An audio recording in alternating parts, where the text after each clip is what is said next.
नहमदुहु व नुसल्ली अला रसूलिहिल करीम अम्मा बाद फ़अऊज़ु बिल्लाहि मिनश शैतानिर रजीम बिस्मिल्लाहिर रहमानिर रहीम रब्बि इश्रह ली सदरी व यस्सिर ली अमरी वहलुल उक़दतम मिन लिसानी यफ़क़हू क़ौली रब्बि ज़िदनी इल्मा अल्लाहुम्मा फ़क़्हिना फ़िद्दीन अल्लाहुम्मा अल्हिमना रुश्दना व अइज़ना मिन शुरूरि अनफुसिना अल्लाहुम्मा रब्बना अल्हम्दुलिल्लाहि नस्तईनुहु व नस्तगफिरुहु व नऊज़ु बिल्लाहि मिन शुरूरि अनफुसिना व सय्यिआति अअमालिना मन यहदिहिल्लाहु फला मुदिल्ल लहु व मन युद्लिल फला हादिय लहु व अशहदु अल्ला इलाहा इल्लल्लाहु व अशहदु अन्ना मुहम्मदन अब्दुहु व रसूलुहु रब्बी यस्सिर व ला तुअस्सिर व तम्मिम बिल खैर व बिका नस्तईन आमीन या रब्बल आलमीन।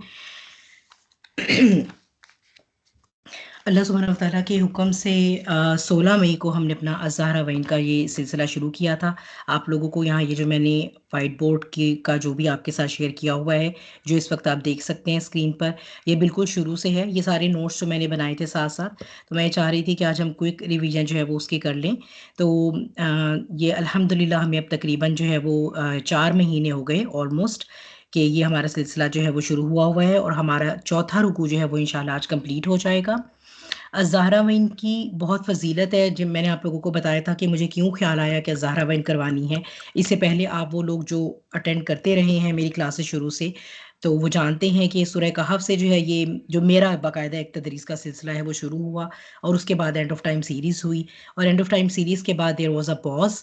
मैं ऑफ़िशियली कुछ स्टार्ट नहीं करवा रही थी, लेकिन फिर ये कि ज़हन में जो है वो बहुत पहले से था, क्योंकि जब मैंने तफसीर इब्न कसीर से ज़हरावैन पढ़ी, इनकी फ़जीलत पढ़ी, तो मुझे ये अंदाज़ा हुआ कि ये 2 ऐसी सूरतें हैं जिनकी अहमियत के ऊपर उतना ध्यान नहीं गया आम तौर पर जितना कि दूसरी सूरतों की तरफ गया हुआ है। और एक इसकी बहुत बड़ी वजह एक तो वही बात है कि हम असल इल्म की तरफ जो है वो आने की कोशिश नहीं करते। हमारे पास ज़्यादा बातें जो है वो रिवायात से आई होती हैं और उन रिवायात की भी ऑथेंटिसिटी जो है वो ऐसे इस्टेब्लिश नहीं होती। तो हमें आम तौर पर ये पता होता है कि फ़लाँ सूरत को अगर हम तिलावत करेंगे तो उसका ये सवाब मिलेगा या फ़लाँ सूरत को सुबह में तिलावत करना चाहिए, सूरह मुल्क हमें कब्र के अज़ाब से बचाएगी। तो इस तरह की के जो फ़ज़ाइल हैं, वो आम तौर पर मालूम होते हैं, या फिर ये कि अगर मुअव्वज़तैन हैं, मुअव्वज़ात हैं, तो उनके बारे में मालूम है कि ये हमारे लिए प्रोटेक्शन की सूरा हैं।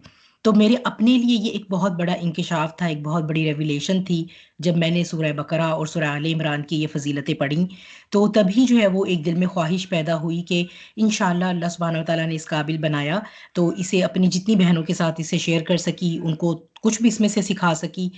सिखाना तो नहीं कहूँगी, मेरा ख़्याल है मैं तबलीग करना, मुबल्लिग यानी पहुँचा सकी, क्योंकि सिखाने वाले उलमा तो माशाल्लाह सिखा गए, तो उसको हम सिर्फ़ इब्लाग कर रहे हैं आगे। तो ये इब्लाग कर सकी तो मैं ज़रूर करूँगी। तो ये एक जो है वो नीयत थी इस सिलसिले को शुरू करने के पीछे। तो जो हमारे पहला हमारा जो लेक्चर था वो फ़ज़ीलत पर था ज़हरावैन की, जिसमें हमने कि सूरह बकरा और सूरह आले इमरान दोनों की ही फ़ज़ीलत पहले हमने इकट्ठे देखी। फिर जो है वो ये दोनों एक मिलकर जो पेयर बनाती हैं, ये इनके अंदर इनका ये जो एक ज़ौज बन रहा है, एक जोड़ा बन रहा है, इसमें क्या निस्बत है ज़ौजियत की, उसे उसमें मैंने आपको हवाला दिया था कि हमारे इमाम हैं, मेरे ज़हन से उनका नाम निकल गया।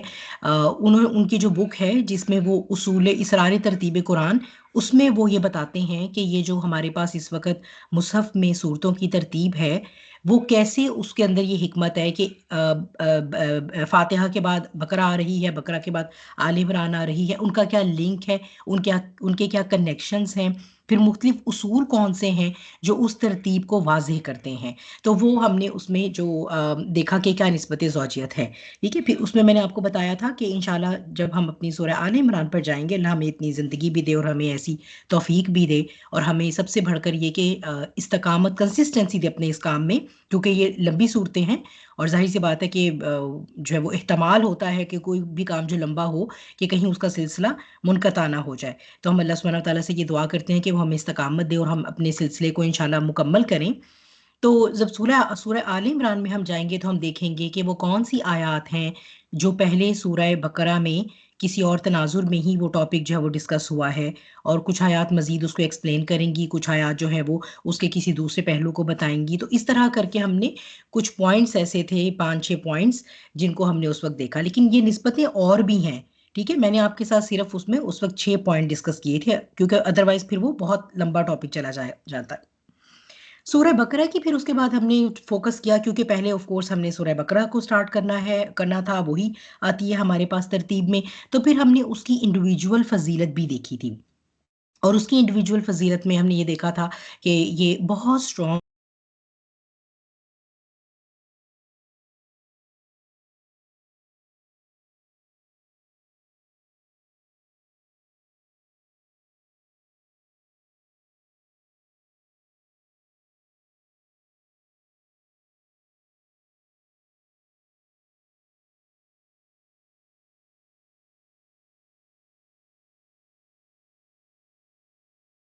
मेमुना की आवाज नहीं आ रही।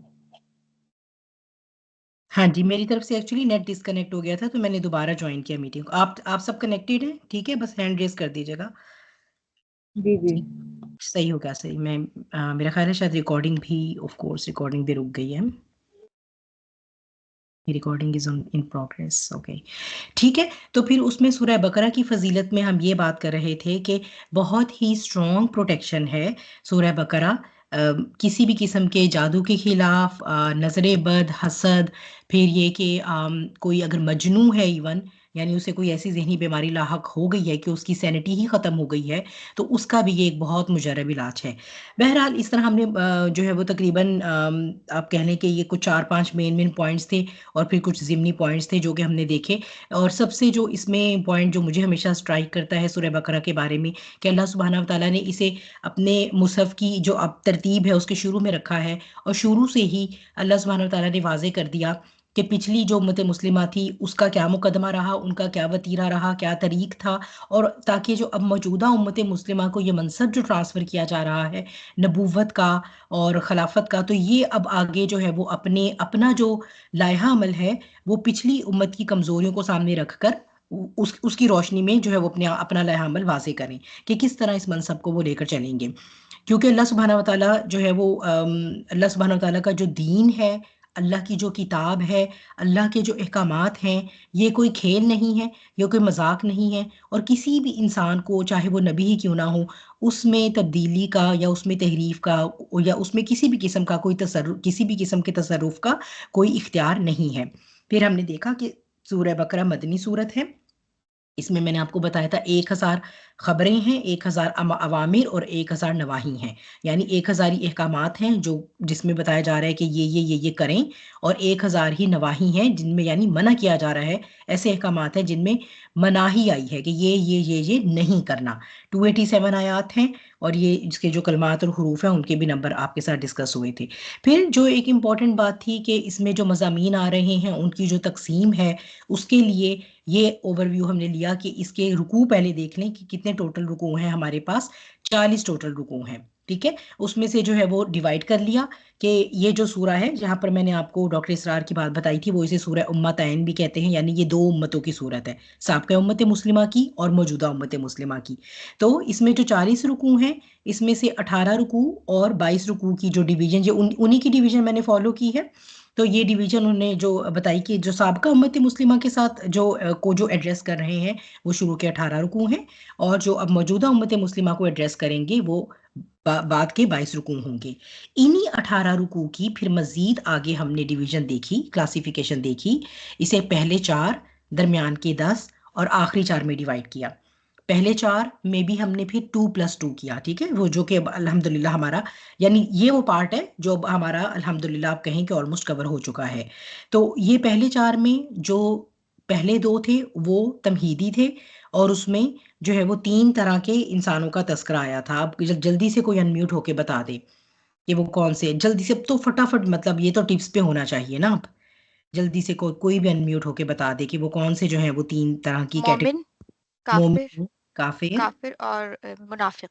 मुनाफिकीन, ठीक है जी, जज़ाकिल्लाह खैर बिनिश। ठीक है, तो मोमिनीन, मुनाफिकीन और काफिरीन की जो बात हुई अल्लाह सुब्हानहू व तआला ने वो पहले 2 रुकू में कवर की है। और फिर बाकी के जो 2 रुकू हैं जो कि अब हम आज इंशाल्लाह कर रहे हैं, वो इनमें दीन के अहकामात यानी बुनियादी अकाइद, बुनियादी कॉन्सेप्ट्स, क्रूशियल पिलर्स जो हैं वो दीन के वो डिस्कस हुए हैं, ठीक है। फिर जो है दरमियान के 10 बराह रास्त बनी इसराइल के साथ खिताब करते हैं, जिसमें सारा बता दिया जाएगा कि तुम लोगों को ये कहा गया, तुमने ये किया, अल्लाह ने किताब दी, तुमने तहरीफ की, कुछ इल्म को छुपा दिया, कुछ को बदल दिया, जो कुछ भी उनका रहा है तरीक़ाकार वो सारा उसके अंदर डिस्कस हो जाएगा। और आखिर के 4 ये वो हैं फिर जिसके अंदर तहवील किबला की बात आ जाती है और तामीर काबा की बात आ जाती है, जो कि एक ट्रांजिशन को रिप्रेजेंट करता है बनी इसराइल से बनी इस्माइल की तरफ नबूवत के मनसब की, ठीक है, कि अब नबूवत का मनसब जो है फ्रॉम नाउ ऑन बनी इसराइल से लेके बनी इस्माइल को दे दिया गया है। तो ये वो जो एक सिंबॉलिक है कि इसमें तामीर काबा जाहिर सी बात है वो मक्का में हो रही है, तो आखिरी नबी वहीं आएंगे। हालांकि तामीर काबा हो अभी हज़रत इब्राहीम अलैहिस्सलाम के ज़माने में रही है। और फिर ये कि जब साथ ही जब किबले की तब्दीली का जिक्र आ जाता है तो वहीं इस मनसब का जो ट्रांसफ़र है ना बनी इस्माइल को, वो पूरा कंप्लीट हो गया वो प्रोसेस, ठीक है। तो वो खैर बहरहाल अब जब हम जाएंगे तो फिर ये सारे मुकामात से गुजरेंगे और इनको तफसील में देखेंगे। आखिर के जो 22 रुकू हैं जो मौजूदा उम्मत मुस्लिमा के साथ बात करते हैं, उनमें अहकाम शरीयत की बात आएगी और जहाद की बात आएगी। अहकाम शरीयत जाहिर सी बात है कि अब फ्रॉम नाउ ऑन शरीयत मोहम्मदी सल्लल्लाहु अलैहि वसल्लम जो है वो अब लागू होने जा रही है और अब ता क़यामत यही शरिया रहेगी, अब कोई चेंज नहीं आ रही, ठीक है। जितनी भी नमाजों के नंबर हैं वही रहेंगे, जो भी इबादत बता दी गई हैं वही रहेंगी, शरिया की हो चाहे वो मामलात की बातें हों, इखलाकियात की बातें हों, हलाल और हराम हों, अब उनके अंदर कोई चेंज नहीं आएगा। फिर जहाद में जो है वो 2 बातें जो बहुत मेन होती हैं, जहाद बिल माल और जहाद बिन नफ्स। लेकिन ये कि जहाद का जो सबसे ऊपर का दर्जा फिर जो किताल आ जाता है उसका फिर जिक्र अगली मदनी सूरतों में जाकर आता है, जैसे कि हम देखते हैं सूरह आले इमरान में और फिर जाके आगे सूरह तौबा में। अच्छा, पहला रुकू हमने स्टार्ट किया था जिसमें हमने देख लिया, जैसे अभी हमें बिनीश ने बताया था, तो पहला रुकू जो है उसमें मोमिनीन की और काफिरों की बात हुई थी। तो अल्लाह सुब्हानहू व तआला ने हमें एक की रूल बताया था कि इस किताब की तरफ जब आप ईमान लेकर अप्रोच करते हैं और आप चाहते हैं कि ये किताब आपकी ज़िंदगी में रोशनी का सोर्स बन जाए, आपके लिए हिदायत का ज़रिया बन जाए, तो उसके लिए आपको एक आपके अंदर एक ट्रेट होना बहुत ज़रूरी है। अब जल्दी से कौन ये बताएगा कि वो क्या ट्रेट है? एग्जैक्ट नाम फ़ौरन से, फ़ौरन जल्दी-जल्दी जवाब आना चाहिए। तकवा तकवा तकवा किसका किसका जवाब भी किसने कहा है? समिया ने। अच्छा, समिया, जज़ाकिल्लाह खैर। बिल्कुल, गज़ाला ने भी लिखा है चैट में, ठीक है। अच्छा, हफ्सा और नुकबा आपके हैंड रेज़ हैं। आप कुछ कहना चाह रहे थे या जब मैंने वो वैसे ही कहा था तो आपके हैंड रेज़ थे? अगर वैसे ही हैं तो नीचे कर दें क्योंकि फिर वो मुझे कन्फ्यूज़न रहती है, मुझे ऐसा लगता है शायद आपको कुछ क्वेश्चन पूछना हो जैसे। ठीक है? अच्छा। जी, हफ्सा आप कुछ कहना चाह रहे हैं? अस्सलाम वालेकुम। एक्चुअली मुझे हैंड उसको अनरेज करना नहीं आ रहा अच्छा, और लो कोई इट्स इशू नहीं है। Thank you. अच्छा, अच्छा, ठीक है, कोई बात नहीं, टेक्निकल बात थी, कोई कोई जैसे मसला नहीं। रेज जैसे रेज किया था वैसे उस पे ही क्लिक करें तो वो अनरेज हो जाएगा। चलें जी। अच्छा, टेक्निकल थैंक यू। बातें वैसे आप लोग ग्रुप पर भी या चैट पे भी टाइप करके बता सकते हैं, ठीक है। तकवा का ट्रेट होगा तो जो एक मोमिन इंसान होगा वो इस किताब से कमा हक्काहू फ़ायदा उठाने के काबिल होगा। अच्छा, फिर शुरू की जो आयात हैं, अच्छा इसमें मैं आपको ये भी बता दूं कि ये जो पहला रुकू है इसमें 7 आयात हैं। 5 में मोमिनीन की सिफात का तस्करा है और 2 में काफिरों की जो है वो बताई गई हैं। अच्छा, फिर मोमिन की एक पर्सनैलिटी हमने देखी जो इन 5 आयात में अल्लाह सुब्हानहू व तआला ने बताई कि they are from among those who have अल्लज़ीना युमिनूना बिल गैब व युकीमूना सलात व मिम्मा रज़क़नाहुम युनफिकून वल्लज़ीना युमिनूना बिमा उनज़िला इलैका व मा उनज़िला मिन क़ब्लिक व बिल आखिरति हुम यूक़िनून उलाइका अला हुदम मिर रब्बिहिम व उलाइका हुमुल मुफ़्लिहून। तो ये जो इनकी कुछ सिफात थी इसको सामने रखकर हमारे सामने मोमिन की एक पर्सनैलिटी सामने आई थी, ठीक है, जो हमने थी। ये तो खैर बहरहाल अब ज़िमनी उसकी तफसील है, मैं उसमें नहीं जा रही, ये तो हम बहुत डिटेल में पढ़ के आ चुके थे कि हरूफ मुक़त्तआत जो है या वो उस पर्टिकुलर आया की मैं तफसीर में तो दोबारा ज़ाहिर सी बातें नहीं जा रही। मैं सिर्फ की पॉइंट्स जो है वो आप लोगों के साथ कर रही हूँ रिवाइज। तो हमने ये देखा कि ये जो ईमान बिल गैब का होना, इकामत सलात का होना, इन्फाक फ़ी सबीलिल्लाह का होना और जो कुछ पहले नाजिल हो चुका है उस पर ईमान और जो कुछ नबी करीम सल्लल्लाहु अलैहि वसल्लम पर नाजिल हो रहा है उस पर ईमान, आखिरत पर यकीन, ये कुछ ऐसे ट्रेड्स हैं जो हमारे रूहानी वजूद को बहुत ही, जिसे कहते हैं ना कि बहुत ब्यूटीफुली उसको शेप अप करते हैं, यानी जिसे आप कह लीजिए तज़किया भी कह सकते हैं आप। ये हमारे रूहानी वजूद का ऐसा तज़किया करते हैं जिससे हमारे शऊर में जो है वो रोशनी भर जाती है। हम बहुत ही, जिसे कहते हैं, देखिए कुछ ट्रेड्स ये बल्कि हमने लिखे हुए हैं, ठीक है।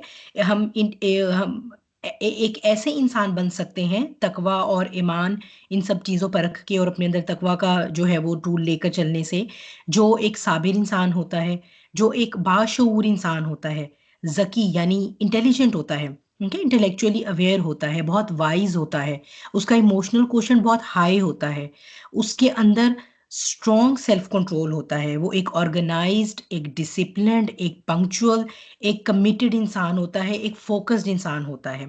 ओके, फिर इन सारी ट्रेड्स का क्या फ़ायदा है इनके ऊपर अमल करने का, अपनी पर्सनैलिटी के इन सारे एस्पेक्ट्स पे काम करने का, कि हमें एंग्जाइटी जो है वो कंट्रोल करनी आती है, अपनी एंग्जाइटी मैनेज करनी आती है। एक ऐसा इंसान जो ये तमाम औसाफ रखता हो, वो एक ट्रूली फ्री इंसान होता है।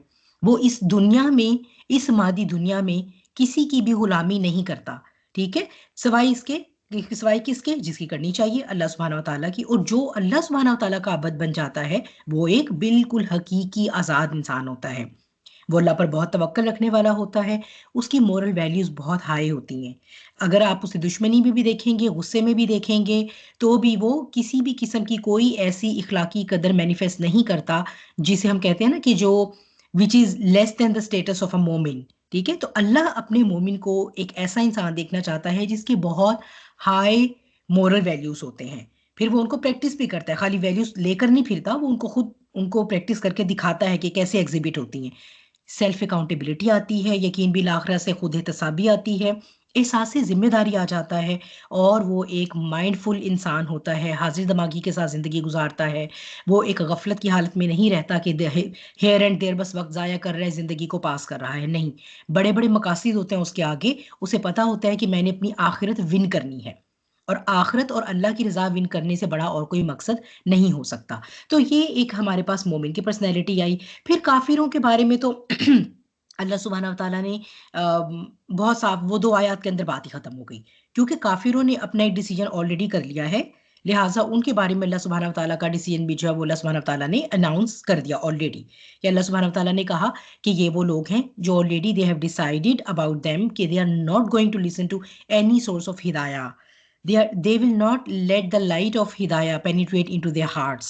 इसीलिए इनके बारे में अल्लाह ताला ने इनके दिलों पर मोहर लगा दी है, क्योंकि उनको ज़रूरत ही नहीं है, वो चाहते ही नहीं है, और ये फैसला उन्होंने अपने बारे में खुद किया है, ठीक है। अल्लाह सुब्हानहू व तआला ने तो सबको सबको चॉइस दी है, फ्री विल दी है, नॉलेज भी सबके पास आया, हिदायत भी कुछ ना कुछ सबके पास पहुंची, लेकिन जिन्होंने खुद ये डिसाइड कर लिया, तो फिर अल्लाह सुब्हानहू व तआला ने उनका मामला देयर एंड देन ख़त्म, डिसाइडेड, उनके ख़त्म अल्लाहु अला कुलूबिहिम वला समईहिम, उनके कानों में भी मोहर है, उनके दिलों पर भी मोहर लग चुकी है, स्टैम्प्ड है, और वाला अबसारिहिम गिशावा, आंखों पर उनके एक पर्दा डल गया है, उनका तो मामला हो गया यहीं पर ख़त्म, ठीक है। अच्छा, फिर जो है वो हम दूसरे रुकू में जब गए, तो दूसरा रुकू जो है उसकी हमने देखा कि 8 से आया नंबर 8 से 20 तक, यानी ये कितनी बनी, तकरीबन ये 12 आयात हैं जो कि मुनाफिकीन के किरदार पर बहस कर रही हैं। तो ये जो मुनाफिकीन का किरदार है उसको अल्लाह सुब्हानहू व तआला ने बहुत डिटेल में यहाँ पर बयान फरमाया, वो भी हम देखते हैं, एंड पर उसको भी रैप अप करते हैं। सबसे ज़्यादा जो इसके अंदर अल्हम्दुलिल्लाह ज़रूरी डिस्कशन थी, हमने निफाक की मुख्तलिफ इकसाम देखी, फिर हमने निफाक की मुख्तलिफ जो है वो कंडीशंस देखी, उनके मुख्तलिफ दर्जे देखे, ठीक है। और ये कि ये मतलब ये बिल्कुल स्पाइनलेस लोग हैं, ये स्पाइनलेस लोग हैं, इसीलिए अल्लाह सुब्हानहू व तआला ने इनके लिए जन्नत का सबसे निचला दर्जा जो है वो डिस्टाइन किया है, क्योंकि काफिर के अंदर एटलीस्ट इतने गट्स तो हैं कि अगर वो कुफर करता है तो वो करता है और खुल्लम खुल्ला इजहार करता है। मुनाफिक जिसे कहते हैं ना वर्स्ट तरीन मखलूक है, कि जो वो बिलीव रखता है उसके अंदर इतनी स्पाइन ही नहीं है कि वो उन बिलीव्स को भी खुल्लम खुला, चाहे अल्लाह की दुश्मनी का ही है वो बिलीव, ठीक है, जैसे कि इब्लीस है, उसने तो खुल्लम खुला दुश्मनी की, ठीक है। लेकिन जो मुनाफिक रहता है ना, मुनाफिकत एक ऐसा ट्रेट है कि जिसे आप कहते हैं ना कि बहुत ही इंतहाई इंतहाई गिरा हुआ, इंतहाई घटे, काफिरों से भी ज्यादा। तो इनके अंदर इतने गट्स भी नहीं है कि अगर ये नहीं ईमान लाते अल्लाह की वहदानियत पर, अगर ये नहीं ईमान लाते नबी करीम सल्लल्लाहु अलैहि वसल्लम पर, या अल्लाह की आखिरी किताब पर, तो ये खुलकर इसका इकरार ही कर लें। जब भी आप ये देखिए कि ज़्यादातर आयात जो है वो मुनाफिकीन के साथ जो है वो बात कर रही हैं। मोमिनीन के लिए 5, काफिरों के लिए सिर्फ 2, मुनाफिकीन के लिए 12 आयात आई हैं। और यहाँ से हमारे लिए फूड फॉर थॉट ये आई थी कि निफाक एक तो हो गया, ठीक है, एक तो हो गया कि एक इंसान खुद जानबूझकर कर रहा है, उसको मालूम है क्योंकि वो दुश्मन है अल्लाह का और इस्लाम का। लेकिन एक गैर शऊरी निफाक भी होता है, और ये निफाक कब क्रीप इन करता है? जब हम अपने शऊरी ईमान के ऊपर काम करना कम कर देते हैं या बिल्कुल गफलत में पड़ जाते हैं, ईमान नीचे जाता है तो निफाक आना शुरू हो जाता है। तो ये वो चीज़ थी जिसके बारे में हमें वरीड होना चाहिए। यानी इन तमाम आयात से हमें, हमारे लिए क्या लेसन था?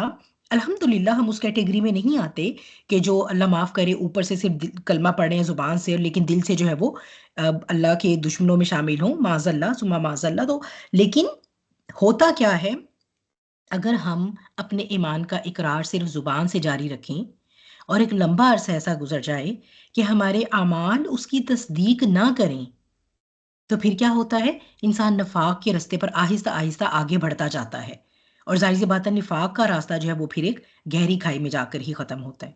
तो ये जो बेसिकली अल्लाह ने यहाँ हमें इतनी डिस्क्रिप्शन दी है इन आयात में, वो इसलिए है ताकि हम बी वेयर रहें, हम अपने आप को प्रोटेक्ट करते रहें कि कहीं ऐसा तो नहीं कि हमारे ईमान के साथ कहीं कहीं हमारे अंदर निफाक भी आना शुरू हो गया हो। तो ये वो चीज़ें जो हमें जाननी बहुत ज़रूरी थी। तो इसीलिए इसी तरह जो है ये निफाक के ऊपर हमने बात की। इसमें हमने देखा था कि तावील ख़ास में ये जो मुनाफिकीन हैं उस वक़्त, ये मदीने के में जो यहूद थे उनके लिए, और तावील आम में ज़ाहिर सी बात है कोई भी इंसान किसी भी ज़माने में जो ज़ुबान से कलमा हक़ इसलिए कहता है कि वो फ़ायदा उठाए दुनियावी रिसोर्सेज़ का, यानी ऊपर-ऊपर से वो मुसलमान ज़ाहिर करके इस्लाम में होने का भी फ़ायदा उठाए, लेकिन अंदर से जाकर वो दुश्मनों के साथ प्लॉट एंड प्लान भी करे इस्लाम के अगेंस्ट, ताकि उनकी भी जमात में रहे और उनका भी मंजूर नज़र है और उनसे भी फ़ायदा उठाए। तो वो फिर किसी भी ज़माने में जो भी इस किस्म का करैक्टर एग्ज़िबिट करेगा, ये सारी आयात उस पर भी लागू होंगी। फिर इसमें जो है वो निफाक के टॉपिक पर जब हमने काफ़ी इसमें हमने बहस की, तो ये देखा कि जो मुनाफिकीन का बेसिकली मर्ज़ है ना उनके दिलों में, वो है तकब्बुर का और शक का मर्ज़ है। तो ये वो दोनों अल्लाह सुब्हानहू व तआला ने हमारे लिए वाज़ेह इसलिए फ़रमाए कि ताकि हम अपने अपने दिल पे चेक रख सकें कि हमारे दिल की हालत क्या है। तो ये बहुत ज़रूरी चीज़ है। दैट्स हाउ कुरान से जो है वो हम अपनी तरबिया या तज़किया इस तरह से करते हैं। हमें अपने अपने अंदर झाँक कर देखना है, क्या मेरे अंदर तकब्बुर तो नहीं है? क्या ऐसा तो नहीं हुआ कि मेरे सामने कोई हक बात आई हो और मैंने उसे मानने से सिर्फ इसलिए इनकार कर दिया क्योंकि मैं तो बचपन से वही करती आ रही हूँ जो मेरी सोसाइटी में हो रहा है और जो मेरे बाप दादा का तरीका है, लिहाजा मैं तो हक को नहीं मान सकती। तो ये जो मतलब हक वाज़े हो गया बिल्कुल एविडेंस के साथ, येट उसको रिजेक्ट करना, ठीक है? तो ये तकब्बुर है। कुछ तो ज़ाहिर-सी बात है कि जैसे आप कहते हैं कि जो अद्वालीन है जिनको शायद इल्म ही नहीं मिला सही, ठीक है? लेकिन इसका ये नहीं कि वो भी एग्ज़ेम्प्ट हो गए ज़िम्मेदारी से कि वो इल्म हासिल ना करें, लेकिन बहरहाल तकब्बुर का दर्जा हमेशा जो है वो वर्स्ट ही है। तो तकब्बुर फिर हसद तक लेकर जाता है, और हसद जो है वो फिर सब कुछ ज़ाहिर-सी बात है सारी नेकियों को जला के राख करता है। और शक जो है, शक वो ये जो निफाक के जो मरीज़ होते हैं इनके अपने दिलों में तो शक रहता ही रहता है। लेकिन जो सबसे बदतरीन काम ये करते हैं वो ये कि ईमान वालों के दिलों में शक का बीज बोते रहते हैं, बोते रहते हैं। तो इसी तरह ये जो नए-नए फितने उठते हैं ना, उनकी बुनियाद असल में यही दोनों, उसकी बुनियाद में यही दोनों मर्ज़ हैं। तो ये हमें अपने दिल को खुद खंगालते रहना है कि हमारा दिल जो है वो किसी किस्म के मर्ज़ में मुब्तला तो नहीं है। अच्छा, फ़साद के बारे में हमने बात की थी कि फ़साद का क्या मतलब है, तो हमें यूँ लगा कि जैसे बज़ाहिर जब सिचुएशन बहुत क्योटिक हो, तो हम उसे फ़साद कहते हैं। मिसाल के तौर पे 2 मुल्क आपस में लड़ रहे हैं, तो प्रोबेबली ये फ़साद है। लेकिन हमने ये जाना, कुरान से ये जाना कि फ़साद का मतलब है कि कोई भी ऐसी सिचुएशन, कोई भी ऐसी जगह, कोई भी ग्रुप ऑफ पीपल जहाँ पर अल्लाह सुब्हानहू व तआला का दीन, अल्लाह और कुरान के अहकामात लागू नहीं हैं, वो फ़साद की जगह, चाहे बज़ाहिर वहाँ कितना ही अमन है। ठीक है? तो ये फ़साद फ़िल अर्द जो है उसकी डेफ़िनेशन हमने कुरान की रोशनी में और उसका कॉन्सेप्ट अपने ज़हनों में ठीक किया कि बेसिकली ये फ़साद है। तो उसकी रेक्टिफ़िकेशन के लिए ज़ाहिर-सी बात है शुरू-शुरू में जो भी एक स्ट्रगल होगी उससे क्योस तो निकलेगा, लेकिन अल्टीमेटली अमन जो आएगा वो अल्लाह सुब्हानहू व तआला के जो अहकामात हैं उनके निफ़ाज़ से ही आएगा। फिर जो है वो मुनाफ़िकीन का जो हमारे पास नक्शा आया ना उसको देख लेते हैं, ठीक है, और उसके बाद फिर हम इसमें देखते हैं, आगे चलते हैं। ये हमने निफाक के दर्जे भी देखे थे। निफाक के दर्जे, पहले झूठा उज़र, फिर झूठी कस्में, फिर शदीद बोक्स और दिलों पर मोहर, ठीक है, क्योंकि शुरू शुरू में ईमान कमज़ोर होता है। तो वो जब उन्हें बुलाया जाता था कि आए जी अब आप अपने जान माल की या किसी अपने रिसोर्सेज की कुर्बानी दें, इस्लाम के लिए डेडिकेट करें, तो पहले वो झूठे बहाने बनाते थे। फिर जब बाकायदा वो चीज़ प्रोलॉन्ग हो जाती थी, एक नमाज में नहीं आ रहे, 2 में नहीं आ रहे, 1 दिन नहीं आ रहे, 4 दिन नहीं आ रहे, एक गज़वा पर इनकार, अगले गज़वा पे भी इनकार, तो वो शर्म आना शुरू हो जाती थी फिर माशरे में। तो फिर झूठी कस्में खाने के, नहीं वाकई हमारे हालात ऐसे हैं, हम जो है वो भी ये नहीं कर सकते, हमारी अभी ये बंदिशें हैं, हम इस वजह से मजबूर हैं, वरना हम अल्लाह और रसूल से बहुत मोहब्बत रखते हैं, ठीक है। फिर एक जब ये स्टेज आ जाती थी कि लोगों को उनकी कस्मों का पता चल जाता था कि ये भी झूठी कस्में हैं, तो अब उनके दिलों में अब दुश्मनी आनी शुरू हो जाती थी। इसका ये मतलब है कि इंसान अगर अपने निफाक का इलाज नहीं करता ना, तो फिर माज़अल्लाह वो निफाक जो है वो उसे कुफर तक ले जाता है। क्योंकि अब उन्हें ये दुश्मनी आनी शुरू हो जाएगी कि ये जो दूसरे लोग हैं ना, ये जो ईमान वाले लोग हैं, अगर इतना अपना मतलब ये ही अगर अपने कोई ये इस तरह से सर धड़ की बाजी ना लगाते ना इस दीन के लिए, तो हमारे लिए भी आसान हो जाता है इस दीन को फॉलो करना। यानी ये भी अगर हमारी तरह के होते ना, जहां अपना फायदा है वहां पर दीन इस्लाम को फॉलो कर लिया, जहां पर कुर्बानी देने का वक्त है वहां पे उज़र बनाते, तो चलो हम सब एक जैसे होते। इसी वजह से फिर इनके दिलों में मोमिनीन के खिलाफ अब एक बुग़्ज़ आना शुरू हो जाता है, और फिर वो बुक्स पर जब वो इसरार करते हैं और यानी अपना इलाज नहीं करता इंसान निफाक का, तो फिर वो स्टेज आ जाती है ख़त्म अल्लाहु अला कुलूबिहिम व अला समइहिम। तो यहाँ से जो है वो फिर हमने देखा कि ये जो मुनाफिक होता है ना, ये इसकी पर्सनैलिटी आपके सामने, एक अंधा बहरा गूंगा इंसान है, जाहिल है, बेवकूफ़ है, हालांकि वो दूसरों को समझ रहा है।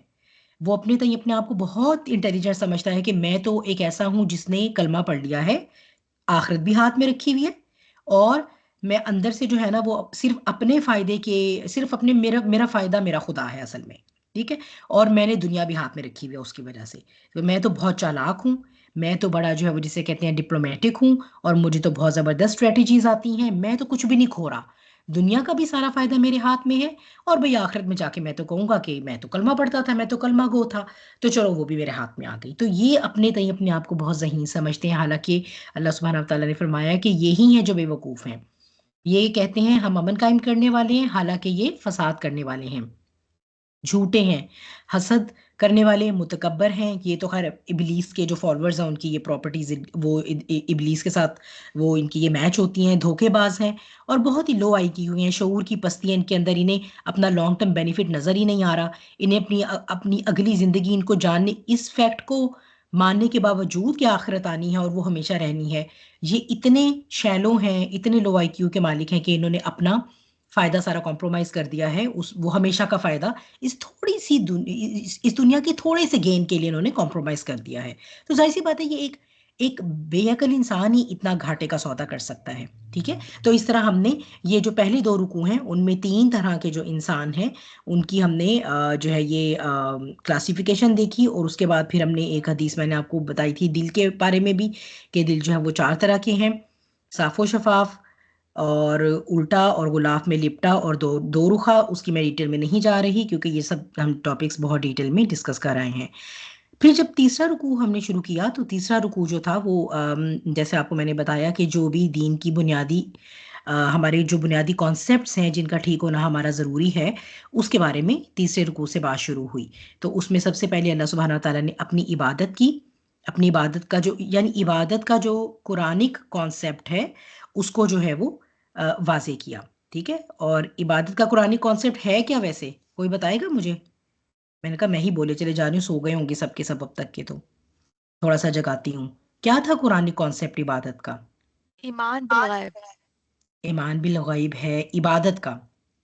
अच्छा, और कोई बताना चाहे? बेनिश कह रही है ईमान बिल गैब है, कोई और कुछ बताएगा क्या इबादत है? यानी क्या कुरान ये कहता है कि नमाज पढ़ना, रोज़ा रखना, ज़कात देना और ये हज करना, ये इबादत है? दिल से मतलब बिल्कुल अपने आप को चेंज कर लेना, ज़ाहिरी तौर पर इबादत नहीं, मतलब अंदरूनी तौर पर भी आपका टोटली चेंज हो जाना। अंदरूनी तौर पे अल्लाह के लिए। यानी हमारा उठना बैठना सोना खाना पीना सारा सब कुछ हमारा अल्लाह ताला के लिए। सब कुछ अल्लाह के लिए हो जाए। और फरीहा क्या कहना चाह रही हैं? अपनी ज़िंदगी को बिल्कुल अल्लाह के अहकामात के अकॉर्डिंगली उसको ढाल लेना बिल्कुल। हर अमल को, हर पहलू को। जी, बिनिश ने कुछ राय अपनी और भी बदली है। जी मैं एक और चीज़ ऐड कर रही हूँ कि अपने नफ्स की कुर्बानी के साथ भी अमल करना। हाँ, अपने नफ्स की कुर्बानी। ज़ाहिर-सी बात है, अल्लाह के का अबद बनने के लिए नफ्स को कुर्बान करना ही पड़ेगा ना, ठीक है? जी। क्योंकि नफ्स के अंदर तो ख्वाहिशात और मोहब्बत है दूसरी चीज़ों की, जिसको अल्लाह ने हलाल दायरे में तो अलाउ किया है, लेकिन फिर ज़ाहिर-सी बात है हम उसको बिल्कुल बेलगाम तो नहीं छोड़ सकते। तो वही बात है, आप सब लोगों ने माशाल्लाह उस पे अपने हिसाब से जो जैसे भी सोचा, तो वही कि टोटली अपने आप को अल्लाह की विल पे, अल्लाह के डिस्पोज़ल पे पे छोड़ देना, टोटल सबमिशन। हकूकुल इबाद तो एक उसका आ जाएगा, अल्लाह का बंदा बन जाना फ़ातिमा कह रही हैं, ठीक है? तो ये सारी बातें जो आप लोग मुख्तलिफ तरीके से कह रहे हैं, तो ये है बेसिकली इबादत का। तो अल्लाह सुब्हानहू व तआला ने कहा कि फर्स्ट थिंग फर्स्ट, सबसे पहले अपने रब का कॉन्सेप्ट क्लियर करें, सबसे पहले इबादत का कॉन्सेप्ट क्लियर करें। ऐसा नहीं हो सकता, 5 वक़्त सजदा तो आप अल्लाह के आगे कर रहे हैं और उसके अलावा ज़िंदगी के जितने भी मामलात हैं, दीन की बात आती है, तो आप अपने नफ्स की पूजा शुरू कर दें। तो अगर तो कोई इस तरह ज़िंदगी गुजार रहा है, तो इसका मतलब है कि उसका तसव्वुर इबादत ही रॉन्ग है। तो जब तसव्वुर इबादत ही गलत हो गया, तो बस फिर तो इसका मतलब है काम ही गलत है। इसलिए फर्स्ट थिंग फर्स्ट, अल्लाह सुब्हानहू व तआला के बारे में जानना, फिर अल्लाह सुब्हानहू व तआला ने अपनी जो पहचान है वो अपने मैंने आपको पहले भी बताया था, फिलॉसफी ऑफ क्रिएशन पर गौर करने की तरफ जो दावत अल्लाह ताला देते हैं ना, उससे अल्लाह सुब्हानहू व तआला अपनी रबूबियत, क्योंकि जाहिर सी बात है हम अपना कोई ना कोई वर्क ऑफ पीस शो करते हैं ना अपनी वर्थ बताने के लिए। जैसे कोई कहेगा अच्छा बहुत आर्टिस्ट हैं जी, कितने बड़े आर्टिस्ट, हमें कैसे पता लगेगा? भई मेरी वो आप देखिए फलां-फलां, मेरी आप मेरा ये काम देखिए, मेरी वो पिक्चर दे मेरी वो आप पेंटिंग देखिए, ठीक है? मेरा ये आप पीस ऑफ आर्ट देखिए। तो फिर जब वो देखकर लोग उसी से डिसाइड करेंगे ना, तो अल्लाह सुब्हानहू व तआला अपनी रबूबियत की दलील में कहते हैं कि ये जो मैंने कायनात बनाई है, तुम इस पर गौर व फ़िक्र करो। ये मेरा पीस ऑफ क्रिएशन है। अच्छा चलो कायनात है, अगर तुम्हें इसकी भी अभी उस तरह नहीं समझ आ रही है, ये कायनात जिन उसूलों पर चलती है, वाटर साइकिल है, ग़ज़ा कैसे पैदा हो रही है, पानी वहाँ से आता है, जाता ज़मीन में है, वेजिटेशन ज़मीन से आ रही हैं, ठीक है? मिट्टी एक ही है, उससे तरह-तरह की चीज़ें निकल रही हैं, जाता एक छोटा-सा बीज है, निकलती पूरी फसल है, जाता एक छोटा-सा बीज है और अनवाओ इक़साम की नबातात पैदा हो रही हैं। तो ये सारे साइकिल पर गौर करो। अच्छा चलो, ये भी नहीं, अपनी क्रिएशन पर गौर करो। तो अल्लाह सुब्हानहू व तआला ने जो क्रिएशन की फ़िलॉसफ़ी है ना, अपनी जो कहते हैं ना रबूबियत की दलील के तौर पे, इसे कुरान में बहुत इस्तेमाल फ़रमाया है। ठीक है? तो फिर इसी से अल्लाह सुब्हानहू व तआला ने हमें हमारा तसव्वुर इबादत यानी हमारा अकीदा तौहीद जो है ना, उसको सबसे पहले एड्रेस किया गया। तौहीद अमली, तौहीद अकीदा, ये जो हमने आया नंबर 21 और आया नंबर 22 में जो है वो, ठीक है? तो ये तौहीद अमली और तौहीद अकीदा। एक सेकंड, मेरा ख़्याल है मैंने तीसरे रुकू की आयात नहीं बताई थी, कितनी है? तो तीसरा रुकू जो है उसमें 9 आयत हैं, आया नंबर 21 से आया नंबर 29 तक। ठीक है जी। फिर उसके बाद आगे चलते हैं, अकीदा तौहीद कंप्लीट हुआ तो अकीदा रिसालत की बात आ गई। अकीदा रिसालत की बात आई, साथ ही जो है वो कुरान की बात आई। कुरान ही की बात है, ज़ाहिर-सी बात है, जिसमें चैलेंज दिया गया कि तुम लोगों को बहुत बातें आ रही हैं इस कुरान के ऊपर करने के लिए, तो ठीक है अपनी कारीगरी दिखाओ। अगर तुम इतने ही जो है वो मोहम्मद अरबी सल्लल्लाहु अलैहि वसल्लम पर ये कहने की ज़रूरत रखते हो कि इन्होंने खुद से लिखा है, तो तुम तो उनसे कहीं ज़्यादा जो है वो इस मतलब उन जो लोग पढ़े लिखे थे वो तो ऑलरेडी थे ना, मक्का में कुछ लोग ऐसे भी थे जो पढ़े लिखे थे। तो भई जो तुम्हारे पढ़े लिखे हैं उनको ले आओ, अपने बड़े-बड़े शायरों को ले आओ। लेकिन ये कि हम ये देखते हैं कि इस चैलेंज का आज तक बनिए नो इंसान और बनिए नो जिन्नात में से कोई भी, और ना ही वो दोनों मिलके, ना ही इंडिविजुअली, आज तक इसका कोई जवाब नहीं दे सके। हालाँकि अल्लाह ताला ने पहले फरमाया कि तुम इस जैसी जो है वो 10 सूरतें ले आओ, फिर कहा कि 1 ले आओ, फिर अल्लाह ताला ने फरमाया कि सॉरी नहीं, पहले कहा कि इस जैसी किताब ले आओ, फिर कहा 10 सूरतें, फिर कहा 1 सूरत, और फुक़हा के नज़दीक 1 सूरत मतलब मिनिमम 3 आयात। लेकिन बहरहाल ना वो हो सकता था, ना हुआ, और ना ही वो कभी हो सकेगा। साथ ही साथ अल्लाह सुब्हानहू व तआला ने हमारा जो अकीदा बिल आखिरत है, जन्नत है, जहन्नुम है, ये वो ज़िंदगी है जो हमारा इंतज़ार कर रही है। और अगर अकाइद में से कोई भी इसके किसी कंपोनेंट को झुठलाता है, तो इसका मतलब है वो लाख कहता रहे कि वो एक अल्लाह पर बिलीव रखता है, उसका अकीदा कंप्लीट नहीं है और वो बहरहाल उसका हिसाब किताब जो है वो अल्लाहु आलम, वो अल्लाह ताला मोमिनीन के साथ तो नहीं कर सकते, नहीं करने वाले। अच्छा, फिर जो है वो वही बात कि दोबारा से जो है वो कुरान पर जो है इतराज़ात और उनके जवाब, और उसके सिलसिले में अल्लाह सुब्हानहू तआला ने फासिक कौन है उसकी डेफिनेशन हमने देखी। वो इंसान जो अल्लाह और बंदे का ताल्लुक और फिर बंदों का आपस में ताल्लुक, यानी हकूकुल्लाह और हकूकुल इबाद में बिगाड़ पैदा करने की या बिगाड़ को कंटिन्यू करने की, ठीक है, किसी भी तरह से उस बिगाड़ में कोई भी हिस्सा जो प्ले करता है वो इंसान फासिक होता है। क्योंकि ये दोनों इक्वेशंस खराब होती हैं तो फसाद फिल अर्द बर्पा हो जाता है। आगे चलते हैं। आगे जो है वो अल्लाह सुब्हानहू तआला ने जो हमारा लाइफ साइकिल है इंसान का, उस लाइफ साइकिल की बात की, हमारी क्रिएशन की बात हुई, जो हम बहुत डिटेल में डिस्कस करके आ चुके हैं, लिहाजा उसके बारे में मैं इस वक्त अब कुछ भी नहीं कहूँगी। एज अ होल मैंने आपको बता दिया था कि 4 से 5 लाइफ साइकिल हैं जो उल्मा जो है वो ज़्यादातर इस पे डॉक्टर इसार ही की रिसर्च है, उन्हीं की बात है।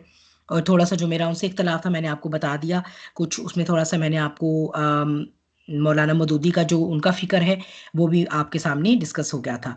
फिर जो असल बात अब आ गई थी आखिरी रुकू की तरफ चलते हुए, सारी इन क्रिएशंस की बात करने के बाद अल्लाह सुब्हानहू तआला ने ये फरमाया कि खिलाफत अर्जी के लिए मैं एक नई मखलूक पैदा करने लगा हूँ। इसीलिए उस ज़मीन में जो, यानी ये अनाउंसमेंट करने से पहले अल्लाह सुब्हानहू तआला ने बता दिया कि वो ज़मीन जहाँ पर मैं खलीफा भेजने वाला हूँ, उस ज़मीन में जो कुछ भी है वो सब कुछ जो है वो तुम्हारे इस्तेमाल के लिए और तुम्हारे डिस्पोजल के लिए भेजा गया है। और अब जब ये ऐलान हुआ मकसद तख्लीक की, हम बहुत अपना डिस्कस करके आ चुके हैं डिटेल में, तो जो भी फरिश्तों को रिजर्वेशन हुई तो अल्लाह सुब्हानहू तआला ने बताया कि ठीक है उसको अथॉरिटी दी जा रही है, लेकिन उसको जो है मैं इल्म देकर भेज रहा हूँ। ठीक है, वो ऐसा नहीं है जिसे ये ना पता हो, क्योंकि जिन्नात के पास इल्म नहीं है, मटीरियल और फिजिकल इल्म नहीं है उनके पास, लिहाजा उन्हें नहीं पता ज़मीन के रिसोर्सेज कैसे जो है वो अपने इस्तेमाल में लेके आने हैं। ये जो मैं भेज रहा हूँ मखलूक, इसके पास इसके पास जो है वो इल्मुल अस्मा है, लिहाजा ये ज़मीन के रिसोर्सेज को बेहतरीन तरीके से इस्तेमाल करने की सलाहियत रखता है। ज़िमनन मैं ये बता दूं कि किस्सा आदम और इब्लीस जो है वो कुरान में 7 जगह पर डिस्कस हुआ है, और उसकी जो सिमिट्री है वो भी आपके साथ मैंने डिस्कस कर ली थी। ठीक है, अच्छा जी, फिर ये जो इल्म की बात हो रही थी, तो फिर इल्म के साथ बहरहाल वो आगे जो भी हमारा किस्सा चला, अब मैं उसकी डिटेल्स में नहीं जा रही। तो हमने ये देखा सबसे पहला इल्म जिसकी बात हुई वो था कंसील्ड नॉलेज, यानी इल्म इंसानी, और आज हम इंशाल्लाह इनके ऊपर ही अपनी बात जो है वो उसको कंप्लीट करते हैं। लेकिन अभी हम आगे चलते हैं, ठीक है। और फिर ये कि जब अल्लाह सुब्हानहू तआला ने जब ये डेमोन्स्ट्रेशन करवा दी फरिश्तों के सामने कि इल्म की बिना पर आदम को वो कितनी बातें पता हैं, वो कितना कुछ मालूम है जो कि फरिश्ते सोच भी नहीं सकते, लिहाजा वो सब के सब अल्लाह के हुक्म की तामील में सजदे में गिरे। इब्लीस ने इनकार किया, क्यों किया, क्या वजूहात थी, वो तकब्बुर क्यों था, उसका मादे तख्लीक था, सब कुछ जो है वो हम अल्हम्दुलिल्लाह बहुत डिटेल में अल्लाह के हुक्म से डिस्कस करके आ चुके हैं। ठीक है, अब जो है वो फिर हमने इसमें से जो है जब अल्लाह सुब्हानहू तआला जन्नत में भेज रहे हैं हज़रत आदम और हव्वा अलैहिस्सलाम को, बहुत से कॉन्सेप्ट हमने पैरेलल अपने जो है वो देखे, ठीक किए, ये कौन सा बाग है, कौन सी जन्नत है, अब्दी जन्नत है, आसमान पे है, ज़मीन पे है, क्या हज़रत आदम अलैहिस्सलाम को सज़ा के तौर पे निकाला गया था या कि सज़ा के तौर पे नहीं निकाला गया था। तौबा का कॉन्सेप्ट यहाँ पर बड़ी इंपॉर्टेंट बात जो हमने लास्ट टाइम डिस्कस की थी, जो कि हमें ईसाइयत में नहीं मिलता, ऑल टुगेदर नहीं मिलता। और ईसाइयत के मुताबिक जो भी इंसान पैदा होता है वो एक पैदाइशी सिनर है, पैदाइशी गुनाहगार है। और फिर ये कि उससे अब निजात पाने की, उस पैदाइशी गुनाह से निजात पाने की सिर्फ एक ही सूरत है कि वो माज़अल्लाह खुदा ने जो अपना बेटा सूली पे चढ़ा के उसकी कुर्बानी दी है उसके ऊपर हम ईमान ले आए। तो ये एक बहुत ही बेसलेस और बहुत ही जिसे कहते हैं पॉइंटलेस और बहुत ही अकल और शऊर से बईद बात है। बहरहाल उनका ये कीदा है, लेकिन यहाँ पर अल्लाह सुब्हानहू तआला ने तौबा का जो एक कॉन्सेप्ट यहाँ पर हमारे साथ डिस्कस किया है, इससे पहले कि आदम और बनिए नो आदम ज़मीन पर जाए, अपनी ज़िंदगी शुरू करे, तौबा का एक ऐसा टूल है जिसकी उसे बहुत ज़्यादा ज़रूरत रहेगी हमेशा। तौबा का मतलब है कि इंसान गुनाह करेगा बार बार, ठीक है, उसके उसमें है, उसकी डिफ़ॉल्ट सेटिंग में है, क्योंकि नफ्स की ताकत भी है, नफ्स की कुव्वत भी है जो उसे अट्रैक्ट करेगी, और फिर ये कि शैतान भी उसको हर वक्त बहकाने के लिए है। तो ये जो तौबा का ताल्लुक है, जब जब भी इंसान गुनाह से हटकर अल्लाह की तरफ तवज्जो करेगा तो अल्लाह सुब्हानहू व तआला भी अपनी तवज्जो उसकी तरफ बहाल कर देंगे। और इसमें फिर हमने बल्कि ये देखा कि इसका इतना प्रोफाउंड इफेक्ट होता है तौबातुन नसूह का इतना प्रोफाउंड इफेक्ट है कि अल्लाह सुब्हानहू व तआला डिपेंडिंग ऑन कि किस लेवल और किस कैटेगरी की तौबा है, उसमें जो है वो गुनाह के साथ जो है वो मुख्तलिफ किस्म के मामलात जो है वो हो सकते हैं। ठीक है, या अल्लाह ताला उसको मेंशन नहीं करें, वो रहे नामा माल में, या अल्लाह ताला उसके ऊपर पर्दा डाल दें, और या फिर अल्लाह ताला ऐसे उसकी तकफीर कर दें कि वो गुनाह दफनाए गए और नजर ही नहीं आ रहे, या अल्लाह सुब्हानहू व तआला इवन उन सारे गुनाहों को नेकियों से बदल दें, डिपेंडिंग ऑन तौबा का क्या जज्बा है, उसका क्या लेवल है। और इसमें मैंने आपको सूरह फुरकान की आया नंबर 70 का रेफरेंस दिया था कि असल तौबा क्या होती है जो कबूल हो जाएगी। हम आते हैं इसकी आखिरी आया की तरफ।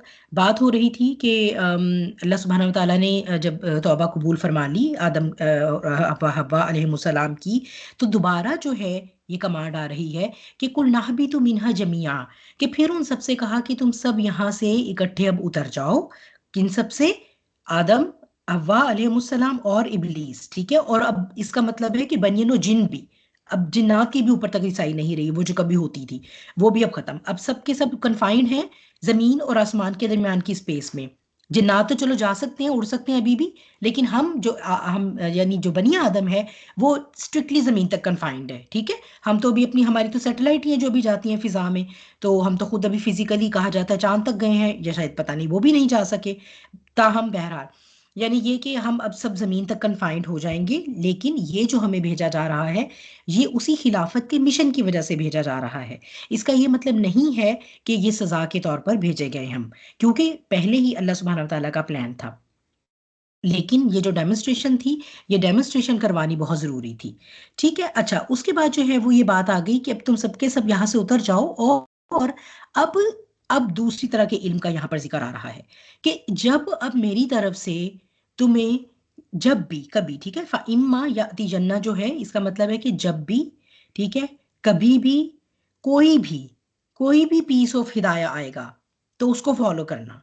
ठीक है, जरूरी नहीं है कि, ऐसे जरूरी नहीं है कि हर इंसान जो है वो पूरी की पूरी किताब को या पूरे के पूरे कुरान को ही वो एक्सपोज हो सके अपनी पूरी जिंदगी में, लेकिन उसको जो भी पीस ऑफ हिदायत उसके पास उसको मिले, ठीक है, मिसाल के तौर पे उसे सब्र की तलकीन का पता चल गया, मिसाल के तौर पे उसे शुक्र की अहमियत का पता चल गया, या उसे कुछ और उसके पास से इंटेग्रिटी आ गई, या मिसाल के तौर पे अब आप लोग माशाल्लाह सूरह बकरा कर रहे हैं तो आपको सूरह बकरा से मोमिनीन के औसाफ का पता चला, तो जो भी पीस ऑफ हिदाया आया, ठीक है, उसको फॉलो करेगा, तो वही इंसान होगा जिसको ना कोई खौफ होगा और ना ही उसे कोई गम होगा। ठीक है, वाला खौफुन अलैहिम वला हुम यहज़नून, यानी ईमान एक ऐसी शय है, ईमान का मतलब है अमन में आ जाना, ठीक है, इस्लाम सलामती, लेकिन ये होगा कैसे? अल्लाह सुब्हानहू व तआला की टोटल सबमिशन में आने से इंसान के दिल को सकीनत हासिल होगी।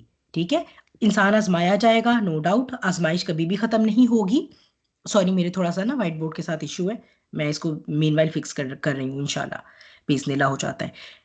ठीक है, बादाउज़ु बिल्ला।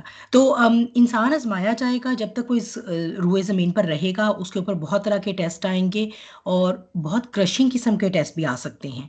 ठीक है, तो बहुत एसाब शिकन टेस्ट भी आएंगे। इस सब में जो है वो अगर उस हिदायत को वो पकड़ कर रखेगा जो उस तक पहुंची, तो फिर ये कि वो इंशाल्लाह ऐसे इंसानों में शामिल होगा जिस पर जो है वो कोई खौफ नहीं होगा, ना ही उसे कोई गम लाहक होगा। यानी इसका ये मतलब नहीं है कि उस पर जो है वो कोई आजमाइश उसकी फौरन चली जाएगी कि बस वो जनाब पता नहीं कौन सी कोई ऐसी तस्बीह पड़ेगा, कोई ऐसे वज़ाइफ होंगे कि फटाफट जो है वो आजमाइश उसकी यूं यूं चुटियां बजाते आसान हो जाएगी। नहीं, ऐसा नहीं होगा, लेकिन क्या होगा कि उस पर सकीनत नाजिल हो जाएगी, उसे सकीनत का टूल मिल जाएगा। अच्छा, आप लोगों ने, किसी ने आप में से कभी एक्सपीरियंस किया ये चीज़ कि आजमाइश होती है ज़िंदगी में और बड़ी सख्त आजमाइश होती है, ठीक है, लेकिन क्या होता है कि दिल को बहुत ज़्यादा दिल के अंदर जो है ना वो एक कन्विक्शन, और बहुत ही ज़्यादा दिल के अंदर जो है ना वो सुकून होता है। कोई है किसी कोई अपना हैंड रेस करेगा? क्योंकि हम सब अब उम्र के जिस हिस्से में हैं, हम लोग ज़िंदगी के बहुत से तजुर्बात से गुजर कर आए हुए हैं ना। तो नुखबा भी कह रही हैं, फरहाना भी कह रही हैं, गजाला भी कह रही हैं, ठीक है, होता है ना ऐसा, ये चीज़ फील की है। हालांकि आजमाइश अभी उधर ही होती है, आसान नहीं हुई होती, कुछ ऐसा खास नजर भी नहीं आ रहा होता जिससे लगे कि आसान होने वाली है, लेकिन होता क्या है, अल्लाह ताला दिल में इतना ठहराव दे देते हैं, मजबूती दे देते हैं, यकीन और ईमान दे देते हैं। ठीक है, तो उससे क्या होता है कि हमें अल्लाह ताला की तरफ, अल्लाह पर उम्मीद रखने में, अल्लाह पर तवक्कल करने में हमारे लिए बहुत आसानी आ जाती है। ठीक है, ये जो आसानी होती है ना, डिस्पाइट द फैक्ट कि वो प्रॉब्लम वहीं खड़ी है, लेकिन हमारा देखने का नजरिया उसको बदल गया, उस आसानी की वजह से, उस सुकून की वजह से, इसे कहते हैं सकीनत। तो ये वो सकीनत है जिसकी वजह से जो है इंसान उस खौफ और गम से निजात पा लेते हैं। ठीक है, इसमें मैं अक्सर वही एक एग्जांपल जो बयान करती हूँ कि जैसे हम हज़रत आसिया की बात करते हैं, तो उनके ऊपर से टल तो नहीं गया था ना फिरौन। ऐसा तो नहीं हुआ कि द मोमेंट उन्होंने अल्लाह से दुआ की कि अल्लाह मुझे अपने अर्श के नज़दीक घर दे दे, तो अल्लाह ने उसी वक्त कोई ऊपर से आसमानी बिजली भेजी और वो फिरौन के सर पे गिरी और फिरौन भाई सबकी नज़रों के सामने जल के खाक हो गया और हमने कहा देखा ऐसे ईमान वालों को। नहीं, कुछ भी ऐसा नहीं हुआ। बज़ाहिर दुनिया की नज़रों से देखा जाए तो हज़रत आसिया का नुकसान हुआ।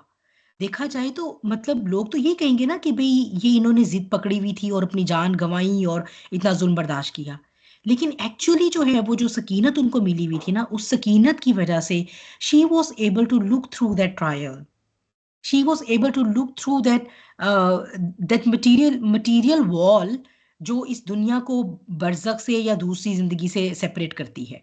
सकीनत हमें दिखाती है, वो आंखें देती है हमारे दिल को, जिससे हम देख पाते हैं कि होल्ड ऑन, बस थोड़ी देर के लिए कदम जमा के रखना, अल्लाह को पकड़, अल्लाह की तरफ रुजू पूरा अपना करके रखना, देखना बस वो जो आसानी नजर आ रही है ना इस दीवार के परे, वो बस तुम तक पहुंचने ही वाली है। लेकिन ये देखने के लिए, इस मुकाम तक पहुंचने के लिए ना, अल्लाह सुब्हानहू व तआला ने कहा है कि उस हिदायत को जो है ना वो पकड़ के रखना पड़ेगा, जो हिदायत मेरी तरफ से आएगी, कोई भी आएगी, ठीक है, वो मुख्तलिफ ज़बानों में मुख्तलिफ किताबें, मुख्तलिफ सहाइफ आते रहे। आखिरी आयत की तफसीर थोड़ी सी रह गई थी, बहुत डिटेल नहीं है इसकी तफसीर, लेकिन इसको हम देख लेते हैं। बाद अऊज़ु बिल्लाह वल्लज़ीना कफ़रू व कज़्ज़बू बिआयातिना उलाइका अस्हाबुन नार हुम फ़ीहा खालिदून। और वो लोग जिन्होंने कुफर किया और हमारी आयतों को झुटलाया।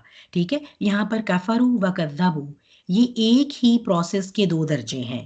ठीक है, आमतौर पर हम जब ट्रांसलेशन में देखते हैं तो हम कहते हैं कुफर करना, झुटलाना, तो कुफर का भी हमारे जहन में यही मीनिंग आता है, झुटलाना। ठीक है, कज़्ज़बू का भी यही मतलब आ रहा होता है। तो फिर क्या इसके अंदर फ़र्क क्या हुआ? तो ये एक ही प्रोसेस के दो दर्जे हैं। ठीक है, कफरू मतलब जब जो है वो चीज़ इंसान दिल में जो है वो अपने किसी यानी दिल में जो है वो ये भी पता है, ये भी एहसास है एट द सेम टाइम कि ये जो बात है ये बात हक है, लेकिन क्या है कि वही वो जो तकब्बुर का एलिमेंट है ना, उसकी वजह से क्या कर रहे हैं, झुटला भी रहे हैं। ठीक है, और अपने एक्शंस भी ठीक नहीं कर रहे। ठीक है, तो ये कफर जो है ये थोड़ा सा माइल्ड आप दर्जा कह सकते हैं, और कज़्ज़बू जो है वो उसकी फिर आप कह लें कि उसका एक तकमीली दर्जा है फिर। ठीक है, जब ये उस जज्बे की जो है वो कंप्लीशन हो जाती है ना, तो फिर जो है वो यानी कज़्ज़बू में जाकर जो है वो अब ये स्टेज आ गई कि वो कफरू में वो जो थोड़ा बहुत दिल के अंदर था भी ना कि हाँ ये हक है, वो कज़्ज़बू में जाकर ना इंसान उसको अपने आप को झुटला झुटला के ना उस हक को कि नहीं नहीं ये मेरा वहम है, ये नहीं है हक, जो मेरा तकब्बुर मुझे कह रहा है वो ही ठीक है। इसी बात पर जब इंसान इसरार करता करता है तो वो कज़्ज़बू के दर्जे पर पहुंच जाता है। अब वो क्या करता है, अब वो एक्टिव रेजिस्टेंस अगेंस्ट हक शुरू कर देता है। अब ना सिर्फ ये कि उसका दिल भी मुकम्मल तौर पे हक का इनकार कर रहा है, बल्कि ना वो अपनी जुबान से भी, कॉल से भी, और अब वो एक्टिवली ऐसे काम कर रहा है कि हक का रास्ता रोके। ठीक है, तो कफरू उसकी माइल्ड या पहली स्टेज है, और कज़्ज़बू जो है वो उसकी सेकंड स्टेज है, या जिसे आप कह सकते हैं कि वो उसकी थोड़ी सी इंटेंस यानी वो उसकी कंप्लीशन वाली स्टेज है। तो ये जो है वो दो दर्जे हैं अल्लाह सुब्हानहू व तआला की आयात को झुटलाना। आयाती ना, आयात क्या है, कौन बताएगा? आयात का क्या मतलब पढ़ते हैं, बार बार आप लोग पढ़ते हैं ना कुरान में, तो पता नहीं कितनी दफ़ा मुझे तो खैर काउंट पता नहीं है, वो ऐप्स वगैरह पे डाल के देखा जा सकता है, लेकिन लातादाद दफ़ा जो है ये वर्ड आया ना, आयाती ना, हमारी आयात, हमारी आयात। तो क्या है, what does it actually mean? निशानी, अल्लाह की निशानी। राबिया भी कह रही है निशानी। तो क्या निशानी है अल्लाह ताला की? हर तरफ अल्लाह ताला की सारी निशानियां हैं, जिधर देखते हैं मतलब एक नेमतें और ये चीजें किसी भी चीज में हम देखें तो नजर आती हैं। बिल्कुल, माशाल्लाह नुक्ता, बारकल्लाह फी। बिल्कुल अल्लाह की आयाती ना, यहाँ पर चूंकि ये वो आ रहा है प्लूरल में, तो ये हमारी निशानियां। ठीक है, आयत आएगी तो हम उसे कहते हैं निशानी। ठीक है, तो हम अपनी कुरान की आयत को भी आयत कहते हैं, ये जो हम वर्स जिसे हम कहते हैं कि एक पूरी आयत है, और जो अल्लाह ने हमारे इर्द गिर्द और हमारे अंदर जो है वो निशानियां, यानी हमारी यानी अपनी क्रिएशन में अल्लाह सुब्हानहू व तआला ने अपने जो अपने जो हिंट्स छुपाए हैं ना, वो अल्लाह की निशानी है। निशानियां क्या करती हैं? अगर मैं आपको अपनी एक निशानी दूं, ठीक है, मिसाल के तौर पे मैंने आप में से किसी को, अपनी किसी फ्रेंड को कोई गिफ्ट दिया और उसके बाद मैं चली गई, मैं किसी दूसरे मुल्क चली गई, किसी दूसरे शहर चली गई, या मैं दुनिया से ही चली गई, तो क्या होगा मेरी उस निशानी से? वो जब उसको देखेगी तो क्या होगा उस निशानी से? उसे याद आएगी, उसे उसे याद। याद आएगा। ठीक है, तो याद दिलाती हैं। तो क्यों कह रहे हैं अल्लाह ताला ये मेरी निशानियां हैं? अल्लाह ताला कहते हैं इसको फिर अहद अलस्त के साथ भी रिलेट करें, कि वो अहद जो लिया था ना, जो अब तुम्हारे उसमें है, तहत शऊर में है, सबकॉन्शियस में है, वो अहद लिया हुआ था ना तुमसे, उसके रिमाइंडर के तौर पर मैं तुम्हें अब निशानियां मैं तुम अब ये सारी निशानियां जो मैंने उसके रिमाइंडर के तौर पे सेटअप की हैं। ठीक है, तो ये वो असल में क्या निशानियां हैं कि अब हम आ गए, अब हमें बिल्कुल भी याद नहीं कि हम तो भाई खड़े हुए थे अल्लाह के आगे किसी एक मैदान में, और हमने कहा था कि बिल्कुल आप ही तो हमारे रब हैं। हमने तो भाई देखे, जब आंख खोली मुझे और आपको, तो जब हमें होश आई, हम, मेरा ख्याल है गालिबन जो है वो पैरों पे चलते बच्चे थे। ठीक है, हमें तो इवन अपनी बर्थ भी याद नहीं है, हमें तो इवन अपनी जिंदगी के शुरू के 2-3 साल की जिंदगी भी याद नहीं है। हमें क्या याद हो हम जब अपनी माँ का दूध पीते थे, या हम जब हमारे डायपर्स लगे होते थे, नहीं लगे होते थे, हमें तो बिल्कुल भी याद नहीं है। अब हमारी आंख खुली और हम ये किताब पढ़ रहे हैं, और हम कह रहे हैं कि जी अल्लाह ताला कह रहे हैं कि जो मेरी आयतों को झुटलाएगा, मेरी निशानियों को झुटलाएगा। भाई कौन सी निशानी की बात हो रही है?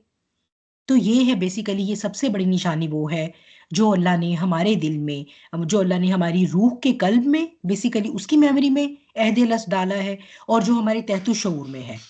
ठीक है, हमारे मादी जिस्म का ये जो दिमाग है, इसके तहत शऊर में डाला है अहद अलस्त, और जो रूहानी है वजूद है, उसके कल्ब की मेमोरी में डाला हुआ है अहद अलस्त।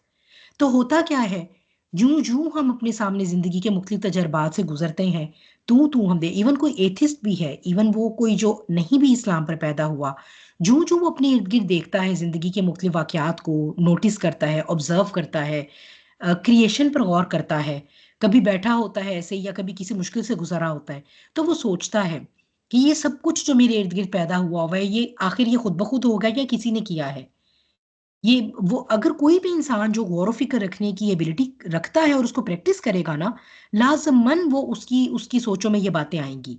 या ये कि वो जिंदगी के मुसलसल किसी आजमाइश और ट्रायल से गुजरे जा रहा है, तो वो सोचेगा बैठ के कि मेरे साथ ही ऐसा क्यों हो रहा है, ये जिंदगी में मेरी क्यों है ये जो क्योस है, मैं किधर से आया था, मुझे कहाँ जाना है। तो फिर ये निशानी उसको बार बार खींचेगी अपनी तरफ। फिर ऑन टॉप ऑफ दैट, जब वो कोई हिदायत की किताब तक पढ़े को पहुंचेगा, जो कि अब कुरान है हमारे पास, तो हम उसमें पढ़ेंगे कि इसमें तो ये जो जो आयत, जब ही से आयत कहा गया है कि हर हर लफ्ज जो है वो हमें असल में अल्लाह की इबादत और हमें उस अहद अलस्त की याद दिला रहा है।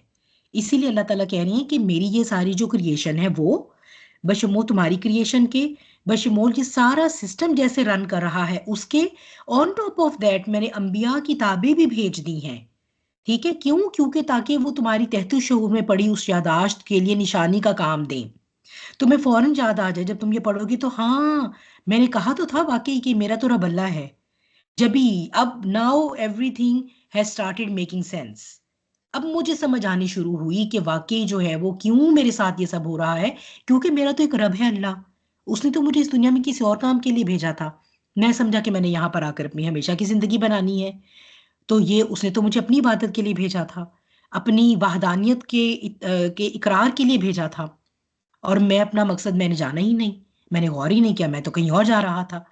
तो ये वो निशानियां हैं जो हर इंसान को, चाहे वो मुसलमान पैदा हुआ नहीं हुआ, ठीक है, वो एथिस था, वो ईसाई था, वो यहूदी था, वो हिंदू था, वो आतिश परस्त था, वो कुछ भी था, हर इंसान को की जिंदगी में ये मुकाम आते हैं। लेकिन अगर वो काफारू व कज़्ज़बू की कैटेगरी में फॉल नहीं करता ना, तो वो हिदायत की तरफ बिलाखिर आ जाएगा।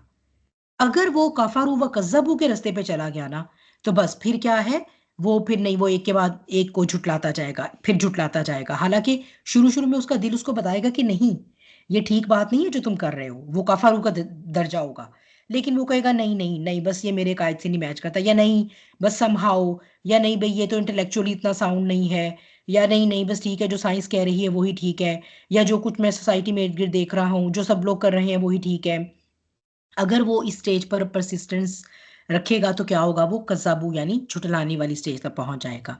फिर यही वो लोग हैं, उलाई का, यही हैं वो लोग असहाबुन नार जो आग के साथी हैं, यानी आग के भी साथी हैं और आग में एक दूसरे के भी साथी होंगे। ठीक है, तो हुम फिया खालिदून, और वो उसमें हमेशा रहेंगे। अल्लाहुम्मा ला तजअलना मिनहुम, अल्लाहुम्मा ला तजअलना मिनहुम, अल्लाहुम्मा ला तजअलना मिनहुम, आमीन या रब्बल आलमीन।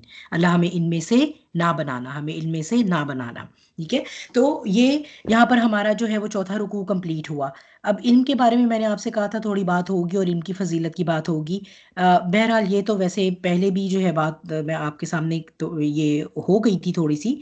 इसका जो कुछ पहलू रह गया है उसे देख लेते हैं कि ये जो हमारे पास रुकू शुरू हुआ था चौथा, ये हमारे पास पहली जो किस्म है इल्म की उसके तस्करे से शुरू हुआ, और इसका इख्तिताम जो है वो इल्म, वो जो इल्म हिदायत की शक्ल में आएगा जिसे इल्म वही कहा जाता है, या जो जो दूसरी किस्म का इल्म है उसके तस्करे के ऊपर ये रुकू ख़त्म हो रहा है। ठीक है, तो आप ये देखिए कि इंसान की जो निजात है इस दुनिया में, हमारा जो इस दुनिया में गुजारा है वो इल्म है बेसिकली। हमें जो चीज़ इस दुनिया में सरवाइव और थ्राइव करने के लिए चाहिए ना, वो इल्म है।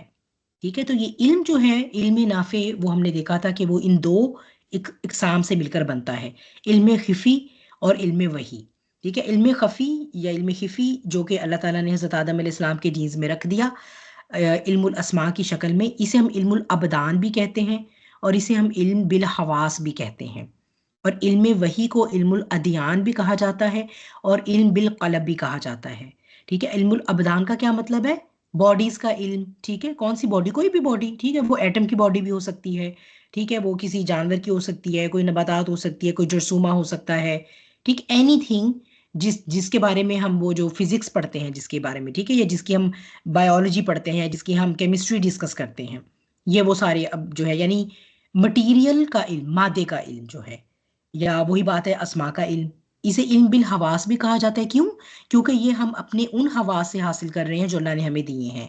ठीक है, आंखों से हम देखते हैं, कानों से हम सुनते हैं, कुछ चीज़ों को इवन हम सूंघ कर भी, यानी सूंघना भी हमारी एक हिस्से में से, सूंघ कर भी उनके बारे में नॉलेज लेते हैं, कुछ चीज़ों को हम चख के उनके बारे में नॉलेज लेते हैं, ये सारी हमारी हिस्सियात हैं।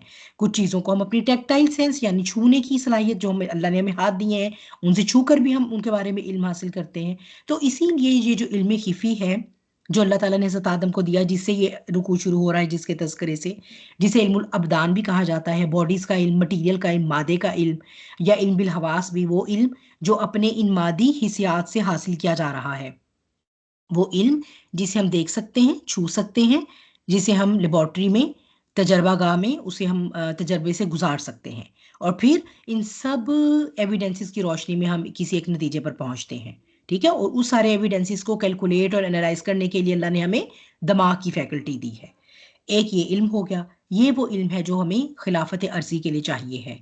खिलाफत अर्जी के लिए हमें इस दुनिया के टूट, जब भी अल्लाह ने जिन्नात को खलीफा फिल अर्ज नहीं बनाया, क्योंकि मैंने आपको ये बात पहले भी कही थी, जिन्नात को अगर आप कहेंगे कि कोई बिल्डिंग बनानी है, वो बड़े बड़े ब्लॉक्स आपकी हिदायत पर यहाँ से वहाँ तो उठा लेंगे जो मैं और आप नहीं उठा सकेंगे, लेकिन अगर उन्हें एक नक्शा दिया जाएगा बनाने को कि भाई अब आर्किटेक्ट इस बिल्डिंग का ऐसा होना चाहिए कि इसकी इतनी इतनी ऊंचाई हो और इसको ऐसे बनाना है कि ये जल्जले से भी महफूज रहे, इस पे हवाओं के प्रेशर का असर भी ना हो, ठीक है, गर्मी सर्दी का इंतजाम, तो ये उनके बस से बाहर की बात है। ये है वो सारा इल्म जो अल्लाह ने इंसान को दिया था ताकि वो इस दुनिया को, इस ज़मीन को, इस कुरे अर्जी को एक्सप्लोर करे, जो ख़जाने यहाँ छुपाए हैं अल्लाह ताला ने। ठीक है, ये it's like a treasure Hunt, अपनी उस अकल को इस्तेमाल करते हुए, अपने हवास को इस्तेमाल करते हुए उन ख़जानों को बाहर निकाले और उन्हें अपनी फलाहो बहबूद के लिए और बनी नो इंसान की फलाहो बहबूद के लिए इस्तेमाल करे। ठीक है, तो ये है वो इल्मुल अस्मा। एक तरफ आ गया ये इल्म, दूसरी तरफ आएगा हमारा वो इल्म जिसका ताल्लुक बेसिकली हमारे कल्ब से है, हमारी रूह से है। उसके अंदर ऐसी इंफॉर्मेशंस होंगी जिस तक हम कभी भी अपने इल्मुल अबदान के जरिए नहीं पहुंच सकते। वो इल्मुल अदियान है, अदियान मतलब दीन का इल्म। ठीक है, वो हमारे रहन सहन के तरीके बताएगा, हमारे उसूल क्या होने चाहिए, हमने एक दूसरे के साथ लेन देन किन उसूलों पे करना है, किसी को कर्ज देना है तो क्या करना चाहिए, शादी होगी तो कैसे होनी चाहिए, तलाक हो रही है तो कैसे होनी चाहिए, इबादत होगी तो कैसे होनी चाहिए, क्या चीज़ अलाउड होगी, क्या चीज़ नहीं अलाउड होगी। फिर ये कि जो गायब की बातें हैं उनके बारे में कि 7 हेवंस हैं, 7 पैरेलल यूनिवर्सेस हैं, कोई सिदरातुल मुंतहा भी कोई जगह होती है, अल्लाह की ज़ात है, अल्लाह का अर्श भी कोई बात है, फरिश्ते भी कोई शय हैं, जन्नत और जहन्नुम भी कोई मुकामात हैं। ये सारी वो इन्फॉर्मेशन है जो हमें इल्म वही से मिलती है। ये वो इन्फॉर्मेशन है जहाँ तक इंसान कभी भी अपने इल्मुल अबदान से नहीं पहुँच सकता। मतलब थेरीज बना सकता है इंसान डिफरेंट, लेकिन आज भी साइंस ये कहती है कि अभी तक साइंस रूह को साबित नहीं कर सकी। अभी तक भी वो रूह और जिन्नात के बारे में रिसर्च ही जारी है, ठीक है। तो उनके बारे में उनके उनके पास कोई अभी कंक्लूसिव एविडेंस नहीं है। वो श्योरली नहीं कह सकते। मिसाल के तौर पे जैसे श्योरिटी से कह सकते हैं ना कि ये बाजू है आपकी, ठीक है, या आपके सामने कुछ भी दीवार है, हाथ लगा के बिल्कुल श्योरिटी से यकीन हो गया, इल्मुल यकीन के दर्जे पे पहुंच गए। तो वो ऐसी जो गैर मरई चीजें हैं ना, ये वो इल्म है जो इंसान कभी भी साइंस के जरिए उसको पूरी तरह एक्सप्लोर नहीं कर सकता। किसी हद तक देख सकता है, चलो फिजिक्स के रूल देख लिए, टाइम डायमेंशन को स्टडी कर लिया, टाइम डायमेंशन से बाहर जाएंगे तो क्या होगा इस बात को स्टडी कर लिया, ठीक है, आसमान की हैयत पर गौर कर लिया, गैस है या क्या है, ठीक है, गैलेक्सीज के बारे में इंफॉर्मेशन मिल गई, रोशनी की नौइयत पे रोशनी क्या है, ये वेव है कि एनर्जी है। तो इस तरह की बातें फिर भी कुछ ना कुछ जो है वो इंसान किसी हद तक चलो जान पाया है। लेकिन ये कह देना कि फरिश्तों को वो अपने इल्मुल अबदान से साबित कर सकता है और फिर उनके ऊपर ईमान ला सकता है, या कि जन्नत और जहन्नुम को एग्जैक्टली लोकेट कर सकता है कि वो कहाँ पर है, और जैसी लोकेट हो जाएगी तो फौरन इंसान कहेगा भाई अल्हम्दुलिल्लाह मिल गई, चलो भाई ये मान ले आओ। तो ये नहीं हो सकता। ये दोनों इल्म, हमारे दोनों जो कंपोनेंट्स हैं, उनकी ग़िज़ा का इंतज़ाम करते हैं, हमें सर्वाइव और थ्राइव करने के लिए जो है क्रूशियल है, हमारी ज़िंदगी हमारी लाइफ लाइन है। ये दोनों आंखों का खुला होना बहुत ज़रूरी है। और यहीं से जो बहुत खूबसूरत एक डिडक्शन डॉक्टर इसरार निकालते हैं कि दज्जालियत का ताल्लुक ही, दज्जालियत आती ही तब है जब हम इनमें से एक आंख बंद कर लेते हैं। क्योंकि दज्जाल क्या होगा, एक आंख से काना होगा, उसकी सिर्फ इल्मुल अबदान की आंख खुली होगी, टेक्नोलॉजी की तो कोई पीक होगी, लेवल ही होगा कोई। और साथ ही जो जादू का इल्म है उसका भी कोई ऐसा लेवल है जो आज तक शायद फरायना मिस्र के हाथों ही वो हुआ होगा, वो लेवल अचीव। उसके बाद तो दरमियान के इंसान जो है वो काले जादू की उस पीक को टच नहीं कर सके, और या फिर दज्जाल होगा और उसके साथी होंगे जो मतलब उस पीक के पे होंगे। तो ये वो एक आंख उसकी, जो वो एक आंख से अंधा है, वो सिंबॉलिक है कि वो जो हिदायत की आंख है ना, हिदायत का जो इल्म है ना, वो आंख उसकी बंद है। ये जो हम ह्यूमन बींग्स हैं, जो हम इस स्पेक्ट्रम पे मुख्तलिफ जगहों पे फॉल करते हैं, डिपेंडिंग ऑन कि हम अपनी कौन सी आंख को कितना खुला रखते हैं। टोटली ये कह देना कि बस सिर्फ बैठ के हम जो है वो एक किसी गार में बैठ के खाली इबादत और तस्बीहात फेरते रहें, और बाकी नहीं भाई ठीक है हमें तो निकल के ना काश्तकारी करने की ज़रूरत है, ना जो है वो हमें हॉस्पिटल्स बनाने चाहिए, ना ये भाई ये सब अल्लाह ताला ने लिख दिया है, होता रहेगा, ठीक है छोड़ दो। टोटली इल्मुल अबदान से अपनी आंख बंद कर लेना, ये it is a recipe for disaster. और टोटली ही इल्मुल अबदान पर इन्हसार कर लेना कि मैं ही हूँ बस जो हूँ, मैंने जो डिस्कवर कर दिया, मैं तो अब खुदा बन गया हूँ, मैं अब जो है वो मौत और जिंदगी पर भी कादिर हो गया हूँ, मैं मौसमों पे भी कंट्रोल रखता हूँ। और टोटली फिर इसका मतलब है कि इल्म वही से आंख बंद कर लेना, यानी इल्मुल अदियान से आंख बंद कर लेना। तो ये भी जो है वो दज्जालियत ही है। दोनों में से किसी एक इल्म से भी हम गफलत नहीं बरत सकते, नहीं बरत सकते। और वाइल टॉकिंग अबाउट द इल्म, हमेशा ये बात हमारे मद्देनजर रहनी चाहिए कि चोटी का जो इल्म है, जो चोटी का इल्म है, वो है कुरान का इल्म। इवन जब हम अपने दीन में भी सीखने पे की तरफ आते हैं, तो फिक्ह का इल्म जो है वो चोटी का इल्म नहीं है, वो नंबर 2 पे आता है। कुरान का जो इल्म है ना, कुरान का इल्म नंबर 1 पे है। तो तमाम उलूम में से, क्योंकि कुरान एक ऐसी बुक है हमारे पास जो सिर्फ इल्मुल अदियान को ही नहीं कवर करती, इल्मुल अबदान की तरफ भी इशारे देती है। तकरीबन कहा जाता है लगभग, आई एम नॉट श्योर, कि समवेयर बिटवीन 600 to 1000 में भी आयात ऐसी हैं, या शायद इवन मोर देन 1000 ऐसी आयात हैं जो बेसिकली इंसानी जिस्म और ये साइंस की डिफरेंट जो शाखें हैं उनके बारे में बात करती है। इवन हम वाटर साइकिल पढ़कर आए तो वो साइंटिफिक बात थी कुरान की आयत में। तो कुरान जो है ना, ये इसका इन चोटी का इल्म है, ये हमारी दोनों आंखों को एक बैलेंस के साथ खोल के रखने में हमें हेल्प करेगा। विदाउट द कुरान अगर जाएंगे ना, कुरान फर्स्ट अप्रोच से नहीं जाएंगे ना, तो फिर कहीं ना कहीं हमारा इम्बैलेंस आ जाएगा। फिर कहीं ना कहीं हम जो है ना वो फिर वो वही बात है कि लैग करेंगे, और फिर वो जैसे ही इम्बैलेंस आएगा, इक्वेशन गैर मुतवाजन हुई नहीं, तो प्रॉब्लम आ जाएंगे, फसाद आना शुरू हो जाता है। ठीक है, तो ये बात हमने अपने जहन में रखनी है। फिर थोड़ा सा मैंने कहा था इल्म की फजीलत पर बात कर लेंगे आज। थोड़ा मैं ये चाह रही थी आपसे कि इबादत वर्सेस इल्म, हमारी जो सबसे बड़ी एक मिसकंसेप्शन है ना, खास तौर पे हम मुसलमान जो बड़े सगीर में पले बढ़े हैं ना, हमारा ये प्रॉब्लम होता है कि हम एक ऐसे मुआशरे से आते हैं जहाँ अच्छा मुसलमान होने का या अच्छा अल्लाह का बंदा होने का मतलब ये है कि आप बहुत नवाफिल पढ़ते हैं, आप बहुत नफली रोज़े रखते हैं, आप सदका खैरात बहुत देते हैं, येट आप गीबत की बीमारी में मुब्तला हैं, येट आपकी जितनी भी सेरेमनीज है वो दीन की हदूद से बाहर निकल कर हो रही हैं। ठीक है, येट आपकी ज़िंदगी के जितने भी मामलात हैं उनमें दीन का कहीं दूर दूर तक कोई तस्करा नहीं है। लेकिन ये कि फ़लाँ हाजी साहब जो है वो तो हर साल हज और उम्रे पर जाते हैं, ये बहुत फ़ख्र की बात है। तो ये जो कॉन्सेप्ट है ना, इबादत भी वैसे यहाँ पर मैं आप कह लें इसे रिचुअलिस्टिक कह लें, ठीक है, क्योंकि वैसे तो इबादत अगर हम बात करें कुरान का, तो हमने तसव्वुर इबादत देख लिया, वो तो बिल्कुल डिफरेंट है। बेसिकली जो रिचुअलिस्टिक इबादत है जिसकी मैंने अभी आपको एग्जांपल दी है, उसको और इल्म हासिल करने को, और सबसे ज्यादा जो अफसोस की बात है वो ये है कि जैसे ही कोई एक पैदाइशी मुसलमान इस रियलाइजेशन में आता है ना कि भाई मेरी जिंदगी जो है वो अब तक की अल्लाह से गफलत में गुजरी है, तो उसकी भी बदकिस्मती से ज्यादा तवज्जो इस बात पर होती है कि मैं इबादत को ऐड कर लूं अपनी जिंदगी में। वो इल्म हासिल करने के रास्ते की तरफ जो है ना जाने वाला काम, उसकी तरफ बहुत बेतवज्जोही है। और यही बात है कि इस चोटी के इल्म से मुंह मोड़ के रखने की वजह से ही हमारा ये हाल है आज, जो है जो हम सबके सामने है। ठीक है, उसकी तो किसी एक्सप्लेनेशन की जरूरत नहीं है। तो ये जो है ना वो एक बड़ा अच्छा यहाँ पर एक शेर है, वो डॉक्टर इसरार भी पढ़ा करते हैं। अब मुझे याद नहीं आ रहा किसका है, कि मस्त रखो जिक्रो फिक्रे सुबह गाही में इसे, पुख्ता तर कर दो मिजाजे खानकाही में इसे। खानका में बैठा रहे, तस्बीह फेरता रहे, वजीफे बताता रहे सबको ये कि भाई ये प्रॉब्लम्स का बस ये हल है कि ये वजीफा कर लो, वो वजीफा कर लो। एक्चुअल नॉलेज तक जो है ना वो ना जाने दो लोगों को, क्योंकि एक्चुअल नॉलेज जो है ना वो इतनी इंपावरिंग है, इतनी इंपावरिंग है कि वो इंसान को इस दुनिया में फिर किसी का गुलाम नहीं रहने देती।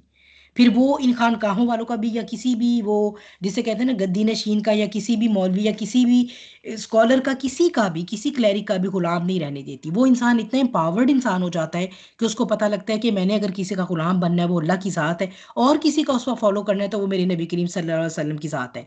उनके अलावा बाकी हर किसी से इख्तलाफ भी किया जा सकता है, और जो है वो बाकी तरीकों के ऊपर बात भी हो सकती है। तो ये इल्म जो है ना बेसिकली असल इंपावरमेंट इल्म है। तो इसकी हमारे दीन में जो है वो क्या, इसके बारे में क्या सबूत है, कुछ हदीस मैं आपके साथ शेयर कर रही हूँ। ठीक है, ये सही मुस्लिम की हदीस है पहली, जो आपके सामने स्क्रीन पर है। अबू हुरैरा से रज़ियल्लाहु तआला अन्हु से जो है ये रिवायत है। जिस शख्स, ये एक लंबी हदीस है जिसमें फिर आगे इल्म का जिक्र आता है, जिस शख्स ने किसी मोमिन से दुनिया की कोई तकलीफ दूर की तो अल्लाह आसानी फरमाएगा। ठीक है, ये तो हमें पता है, तो सॉरी, तो अल्लाह उससे क़यामत के दिन की कोई तकलीफ दूर फरमा देगा। ठीक है, ये अल्हम्दुलिल्लाह हम लोगों को इसका नॉलेज है, और ये अल्लाह की रहमत है कि हम यहाँ दुनिया में किसी की छोटी सी तकलीफ दूर करें, उसके बदले अल्लाह क़यामत के दिन तकलीफ दूर करेगा, वो बहुत बड़ी होगी। मैग्नीट्यूड मैच नहीं करता, पर अल्लाह की रहमत से अल्लाह उसका अजर हमें इतना ज़्यादा देते हैं। जिस शख्स ने किसी तंगदस्त पर आसानी की तो अल्लाह उस पर दुनिया और आखिरत में आसानी फरमाएगा। वही अगेन अल्लाह, यानी हम यहाँ अच्छा करेंगे तो अल्लाह अपनी रहमत के अकॉर्डिंग वहां मामला अच्छा करेगा। जिसने किसी मुसलमान की ऐब पोशी की तो अल्लाह उसकी दुनिया और आखिरत में ऐब पोशी फरमाएगा। अल्लाह बंदे की मदद फरमाता रहता है जब तक बंदा अपने भाई की मदद करता रहता है। तो यहाँ पर बेसिकली इस हदीस का ये जो पहला हिस्सा है, ये हकूकुल इबाद और इंसान का इंसान के साथ जो कनेक्शन है ना, उसकी बिना पर अल्लाह सुब्हानहू व तआला जो रहमत फरमाएंगे उसको एड्रेस कर रहा है। दूसरा जो हिस्सा है ये इल्म की बात पर है, और जिस शख्स ने तलबे इल्म के लिए यानी इल्म हासिल करने के लिए कोई सफ़र किया तो अल्लाह उस वजह से उसके लिए राह जन्नत आसान फरमा देता है। कितनी बड़ी बात है, कितनी बड़ी बात है। यानी ऊपर क्या बात आ रही है कि अपने मोमिन भाई के लिए ये किया तो उसके बदले अल्लाह वहां उसकी वो आसानी करेगा। यहाँ अगर उसने रास्ता इल्म इल्म के रास्ते पर चलने के लिए उसने कोई भी कोशिश की तो जन्नत का रास्ता आसान फरमा देता है। इससे बड़ी कोई चीज होगी जो हमें उस दिन चाहिए होगी, सोचिए। क्या वाकई हमें, यानी उस दिन जब वो 50,000 साल का दिन हिसाब शुरू नहीं हो रहा होगा, तो लोग बिलाखिर तंग आकर कहेंगे कि अल्लाह चाहे जहन्नुम में भेजना भेजे, हिसाब तो शुरू हो। सिर्फ खड़े रहने से, जब भी तो यौम क़यामा कहा जाता है उसे, खड़े रहने का दिन, कायम रहने का दिन, कायम होने वाला दिन, कायम दिन यानी क़यामत। तो सोचिए कि उस वक्त किसी को ये बता दिया जाए कि हाँ बस हिसाब किताब शुरू होता है तो तुम्हारे लिए तो बस ये जन्नत का रास्ता, ये तुम्हारे लिए तो बहुत आसान है आगे। उसके लिए इससे बड़ी उस वक्त कोई रिलीफ, कोई खुशखबरी कुछ हो सकता है? इतनी बड़ी बात है तलबे इल्म की बात।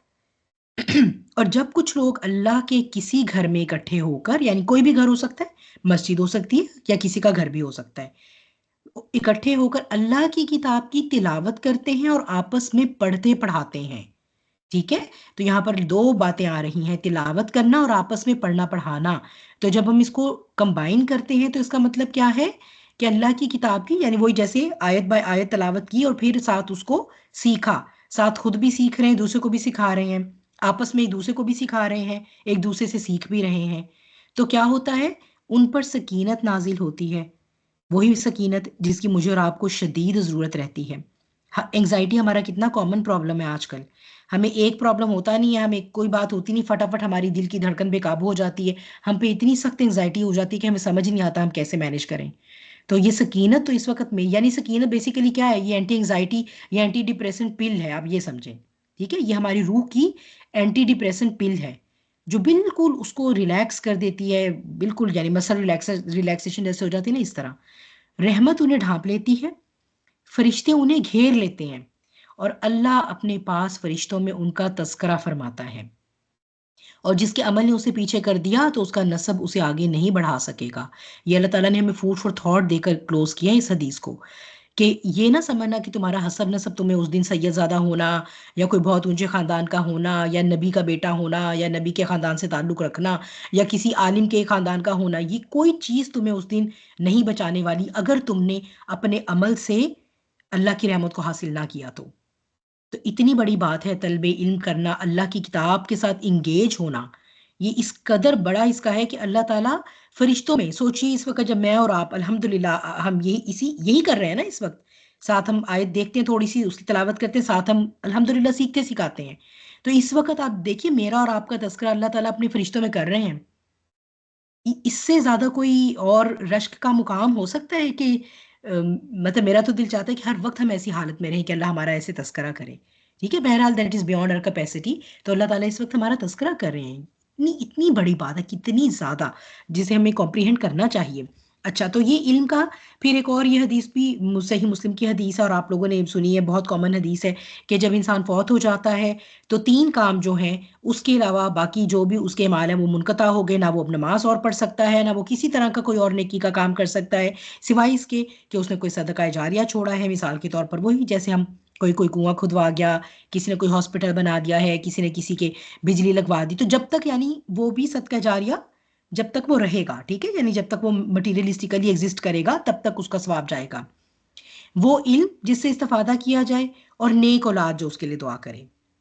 आप ये देखिए कि इन तीनों कामों में से इल्म ही वो है जो बहुत लंबा चलता है या लंबा चल सकता है, ठीक है? सदका जारिया भी एक हद तक जाकर, जाहिर सी बात है, कोई कुआं भी खुदवाया जाएगा तो कुएं की एक लाइफ होती है, ठीक है? इल्ला ये कि कोई बाद में और मजीद नेक इंसान जो है वो उसको रिन्यू कर दे उस सिलसिले को, तो फिर वो शुरू करने वाले के हक में भी सवाब जाता रहेगा, रिन्यू करने वाले के हक में भी, ठीक है? लेकिन अगर वो खत्म हो गया तो खत्म हो गया।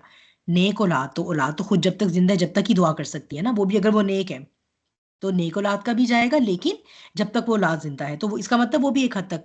लेकिन आज तक ये जो मुझ तक और आप तक ये जो इल्म पहुंच रहा है ना, ये जो जिसे 14 सदियां हो गई हैं, फिर उससे भी पिछला इल्म जिसे कितने हजार साल गुजर चुके हैं, ये इल्म का सदका जारिया जो है ना, वो उस जैसे इस दीन का जो सदका जारिया दीन हनीफ का, वो हजरत इब्राहीम अलैहिस्सलाम को पहुंच रहा है और ता कयामत दीन हनीफ पर अमल करने वाले हर इंसान का सदका जारिया उनके हिस्से में जा रहा है। शरीयत मोहम्मदी सल्लल्लाहु अलैहि वसल्लम के किसी एस्पेक्ट पर अमल करने वाले का, किसी भी इंसान का जो क़यामत तक आएगा, सदका जारिया नबी करीम सल्लल्लाहु अलैहि वसल्लम तक जा रहा है, उन सहाबा तक जा रहा है जिन्होंने सिखाया, फिर उन पर जा रहा है मुहद्दिसीन पर जिन्होंने ये अहादीस की किताबें कंपाइल की। तो आप आज देखिए, आज जो है वो हमारे इमामों को गुजरे, फिर ये जो हमारे मुहद्दिसीन है उनको गुजरे कितने हजार, 1200 साल या 1300 साल के लगभग तो उन्हें भी हो गए गए हुए को, या अगर कुरूने वुस्ता के भी हैं तो 700-800 साल तो उन्हें भी हो गए गए को। पर उनका जो किया हुआ काम आज जिससे हम फ़ायदा उठा रहे हैं उसका सदका जारिया उन्हें अभी तक जा रहा है। यानी उनका नामा माल रुका नहीं है। उनका वो जो दाएं कंधे वाला जो फरिश्ता है, वो जो टास्क उसको मिला है वो अभी भी चल रहा है, वो नहीं रुका। तो ये है इल्म की अहमियत, और ये है इल्म के लिए ज़िंदगी वक्फ करने की अहमियत। फिर एक और हदीस है, ये भी मुत्तफ़िक़ुन अलैह हदीस है, सही बुखारी सही मुस्लिम दोनों में है, कि इब्ने मसूद रज़ी अल्लाह अन्हु से रिवायत है, दो किस्म के लोगों पर रश्क करना जायज़ है। एक वो आदमी जिसे अल्लाह ने माल अता किया और फिर उसको राह हक में उसे खर्च करने की तौफीक अता फरमाई, और एक वो आदमी जिसे अल्लाह ने हिकमत अता की। और हिकमत से यहाँ मुराद जो है वो उलमा लेते हैं इल्म, यानी कुरान का इल्म, हिकमत का इल्म, और वो उसके मुताबिक फ़ैसला करता है और उसे सिखाता है। यानी सिर्फ ये वो दो इंसान हैं इस रुए ज़मीन पर जिन पर जायज़ है कि हम रश्क कर सकें, यानी जिनके बारे में ये जायज़ है कि हम अल्लाह से कहें अल्लाह ताला काश हमें भी ये दे दे जो इनको दिया हुआ है। अदरवाइज जो है वो अल्लाह ताला कहते हैं कि सिर्फ नेकियों में जो है वो तुम कंपटीशन करो या मुकाबला करो, बाकी और किसी की हालत को देख के ये ना कहो कि अच्छा अल्लाह इसको, ये नहीं कहा कि नबी को देख के जो है वो रश्क करो कि अल्लाह मुझे भी नबी बना दे। नहीं, सिर्फ ये दो कैटेगरी के लोग हैं। एक वो जो अपने माल के बारे में इस कदर तकवा रखता है कि उसे मालूम है कि इस माल की पाई पाई का हिसाब देना है, लिहाजा वो उसे राह हक में खर्च करता है, यानी हकदार को हक देता है, फिर इन्फाक फी सबीलिल्लाह भी करता है। उस माल में अल्लाह का हकूक और बंदों का हकूक दोनों का ख्याल करता है, बैलेंस के साथ चलता है। और फिर एक वो आदमी जिसे अल्लाह ने इल्म दिया है उसके मुताबिक फैसले करता है, और फिर वो अपने सीने में लेकर मर नहीं जाता, वो उस इल्म को आगे ट्रांसफ़र करता है। ठीक है, फिर जो हदीस है एक और ये हसन दर्जे की हदीस है, ठीक है, कि नबी करीम सल्लल्लाहु अलैहि वसल्लम के सामने दो आदमियों का जिक्र किया गया, तो उनमें से आबिद और दूसरा आलिम है। तो आप सल्लल्लाहु अलैहि वसल्लम ने फरमाया कि आलिम की आबिद पर इस तरह फजीलत है जिस तरह मेरी फजीलत तुम्हारे अदना आदमी पर है। सुभान अल्लाह, ये है। और बल्कि इसको थोड़ा सा एक और भी हदीस है जो एक्सप्लेन करती है कि दो आदमियों का इस तरह पूछा गया कि ये कहा गया कि एक आदमी वो है जो दिन भर रोज़ा रखता है और रात भर क्या क्या करता है। ठीक है, यानी वो पूरे हर रोज़ रोज़े रख रहा है, इतना वो यानी तकवा है या इतनी ज़्यादा इबादत का हाई लेवल एग्जिबिट करता है, पूरी पूरी रात क़याम करता है। उसके मुकाबले में एक ऐसा आदमी है जो बस फ़र्ज़ नमाज अदा करता है। क्यों? क्योंकि उसके पास फिर इतना वक्त नहीं, वो अपना वक्त फिर क्या करता है, उसके फ़ौरन बाद उसको सीखने सिखाने के अमल से वो रिलेटेड, यानी एक कोई उस्ताद है, कोई आलिम है, कुछ है, तो उसका सीखने सिखाने का काम इतना एक्सटेंसिव है कि इबादत में उसको फ़राइज़ अदा करने का वक्त मिलता है, और फ़ौरन ही फिर वो, जैसे हम देखते हैं माशाल्लाह स्कॉलर्स होते हैं, एक क्लास है, कभी दिन में 3 क्लासेस हैं, सिखा रहे हैं, फिर खुद भी सीखना होता है। ठीक है, तो एक एक ये इंसान है। तो पूछा गया कि जो है वो एक वो है जो सिर्फ फ़र्ज़ नमाज अदा करता है और फिर सीखने सिखाने बैठ जाता है। तो नबी करीम सल्लल्लाहु अलैहि वसल्लम ने फरमाया कि इसमें इनकी जो है वो बिल्कुल ऐसी ही है आलिम की आबिद पर, यानी उस शख्स की मिसाल जो आलिम है उसकी उस इबादत करने वाले पर फजीलत ऐसी है जैसे कि मेरी फजीलत तुम्हारे अदना आदमी पर है। ठीक है, अब इसमें अदना कोई भी हो सकता है, यानी सहाबा में से जो सबसे उस वक़्त कम ईमान के हामिल सहाबा थे, या अगर हम ले लें तो हमारे और भी कम ईमान है। ठीक है, इस तरह की कि कहाँ नबी करीम सल्लल्लाहु अलैहि वसल्लम के ईमान का आलम और कहाँ जो है वो और किसी किसी जय्यद सहाबी के भी ईमान का आलम कंपेयर नहीं हो सकता, कुछ आके उनमें से भी फिर सबसे कम ईमान वाले इंसान की बात हो रही है। तो ये वो कंपैरिजन है, क्योंकि इल्म जो है ना वो नस्लों को संवारता है, इल्म जो है ना वो फितनों के रास्ते रोकता है। इबादत खाली आपकी अपनी ज़ात के लिए है, उसका फ़ायदा आपकी ज़ात पर हो गया, या उस नेकी का कोई ना कोई आपको अच्छा असर, कोई बरकत आपकी ज़िंदगी में है, या अल्लाह ताला जो है वो उस औलाद की, उस बंदे की औलाद की ज़िंदगी में भी बरकत लेकर आता है। लेकिन इल्म जो है ना वो एक ऐसी शय है जो नस्लों तक जो है वो आपका सदका जारिया बनती है, जो नस्लों का भला करती है। इसीलिए जो है वो इल्म की इतनी अहमियत है। फिर इसके अलावा कुछ मैंने डाली हैं हदीसें, कुछ मैं आपको वैसे बता देती हूँ। अल्लाह जिसके साथ खैर का इरादा करता है उसे दीन का फ़िक़्ह अता करता है, और फ़िक़्ह जो है ये इल्म की एक गहरी सतह है। एक हो गया हमने नॉलेज हासिल किया, दूसरा हो गया हमें ये पता चल गया कि इस नॉलेज का एसेंस क्या था और इसको कहाँ, किस सिचुएशन में, किस तरह बिल्कुल ठीक तरीके से अप्लाई करना है। इसे कहते हैं फ़िक़्ह, समझ होना। फिर एक ही चीज़ के बारे में मुख्तलिफ तरह का नॉलेज है, उस नॉलेज को कंपेयर करना, क्या चीज़ ऊपर आएगी, क्या चीज़ नीचे जाएगी। एक ही फैक्ट के बारे में 2 आरा हैं, कौन-सी राय स्ट्रॉन्ग है, कौन-सी वीक है, क्यों है। तो ये जो सारा फ़िक़्ह है ना दीन का, एक उसकी तह में उतर जाना, ये फिर जब इल्म के ऊपर इंसान तदब्बुर और तफक्कुर करता है ना, तो उसे फिर फ़कीह का दर्जा मिलता है। ये मैं फ़कीह वो नहीं कह रही है जो हमारे फ़िक़्ह है, वो नहीं, वो तो एक कंपोनेंट है ना दीन का, कि हमारी शरिया और इबादत के बारे में क्या हमारा फ़िक़्ह कहता है, वो नहीं। ये है एक फ़िक़्ह, ओवरऑल इल्म का फ़िक़्ह होना, ठीक है, कि उसको अप्लाई कैसे करना है।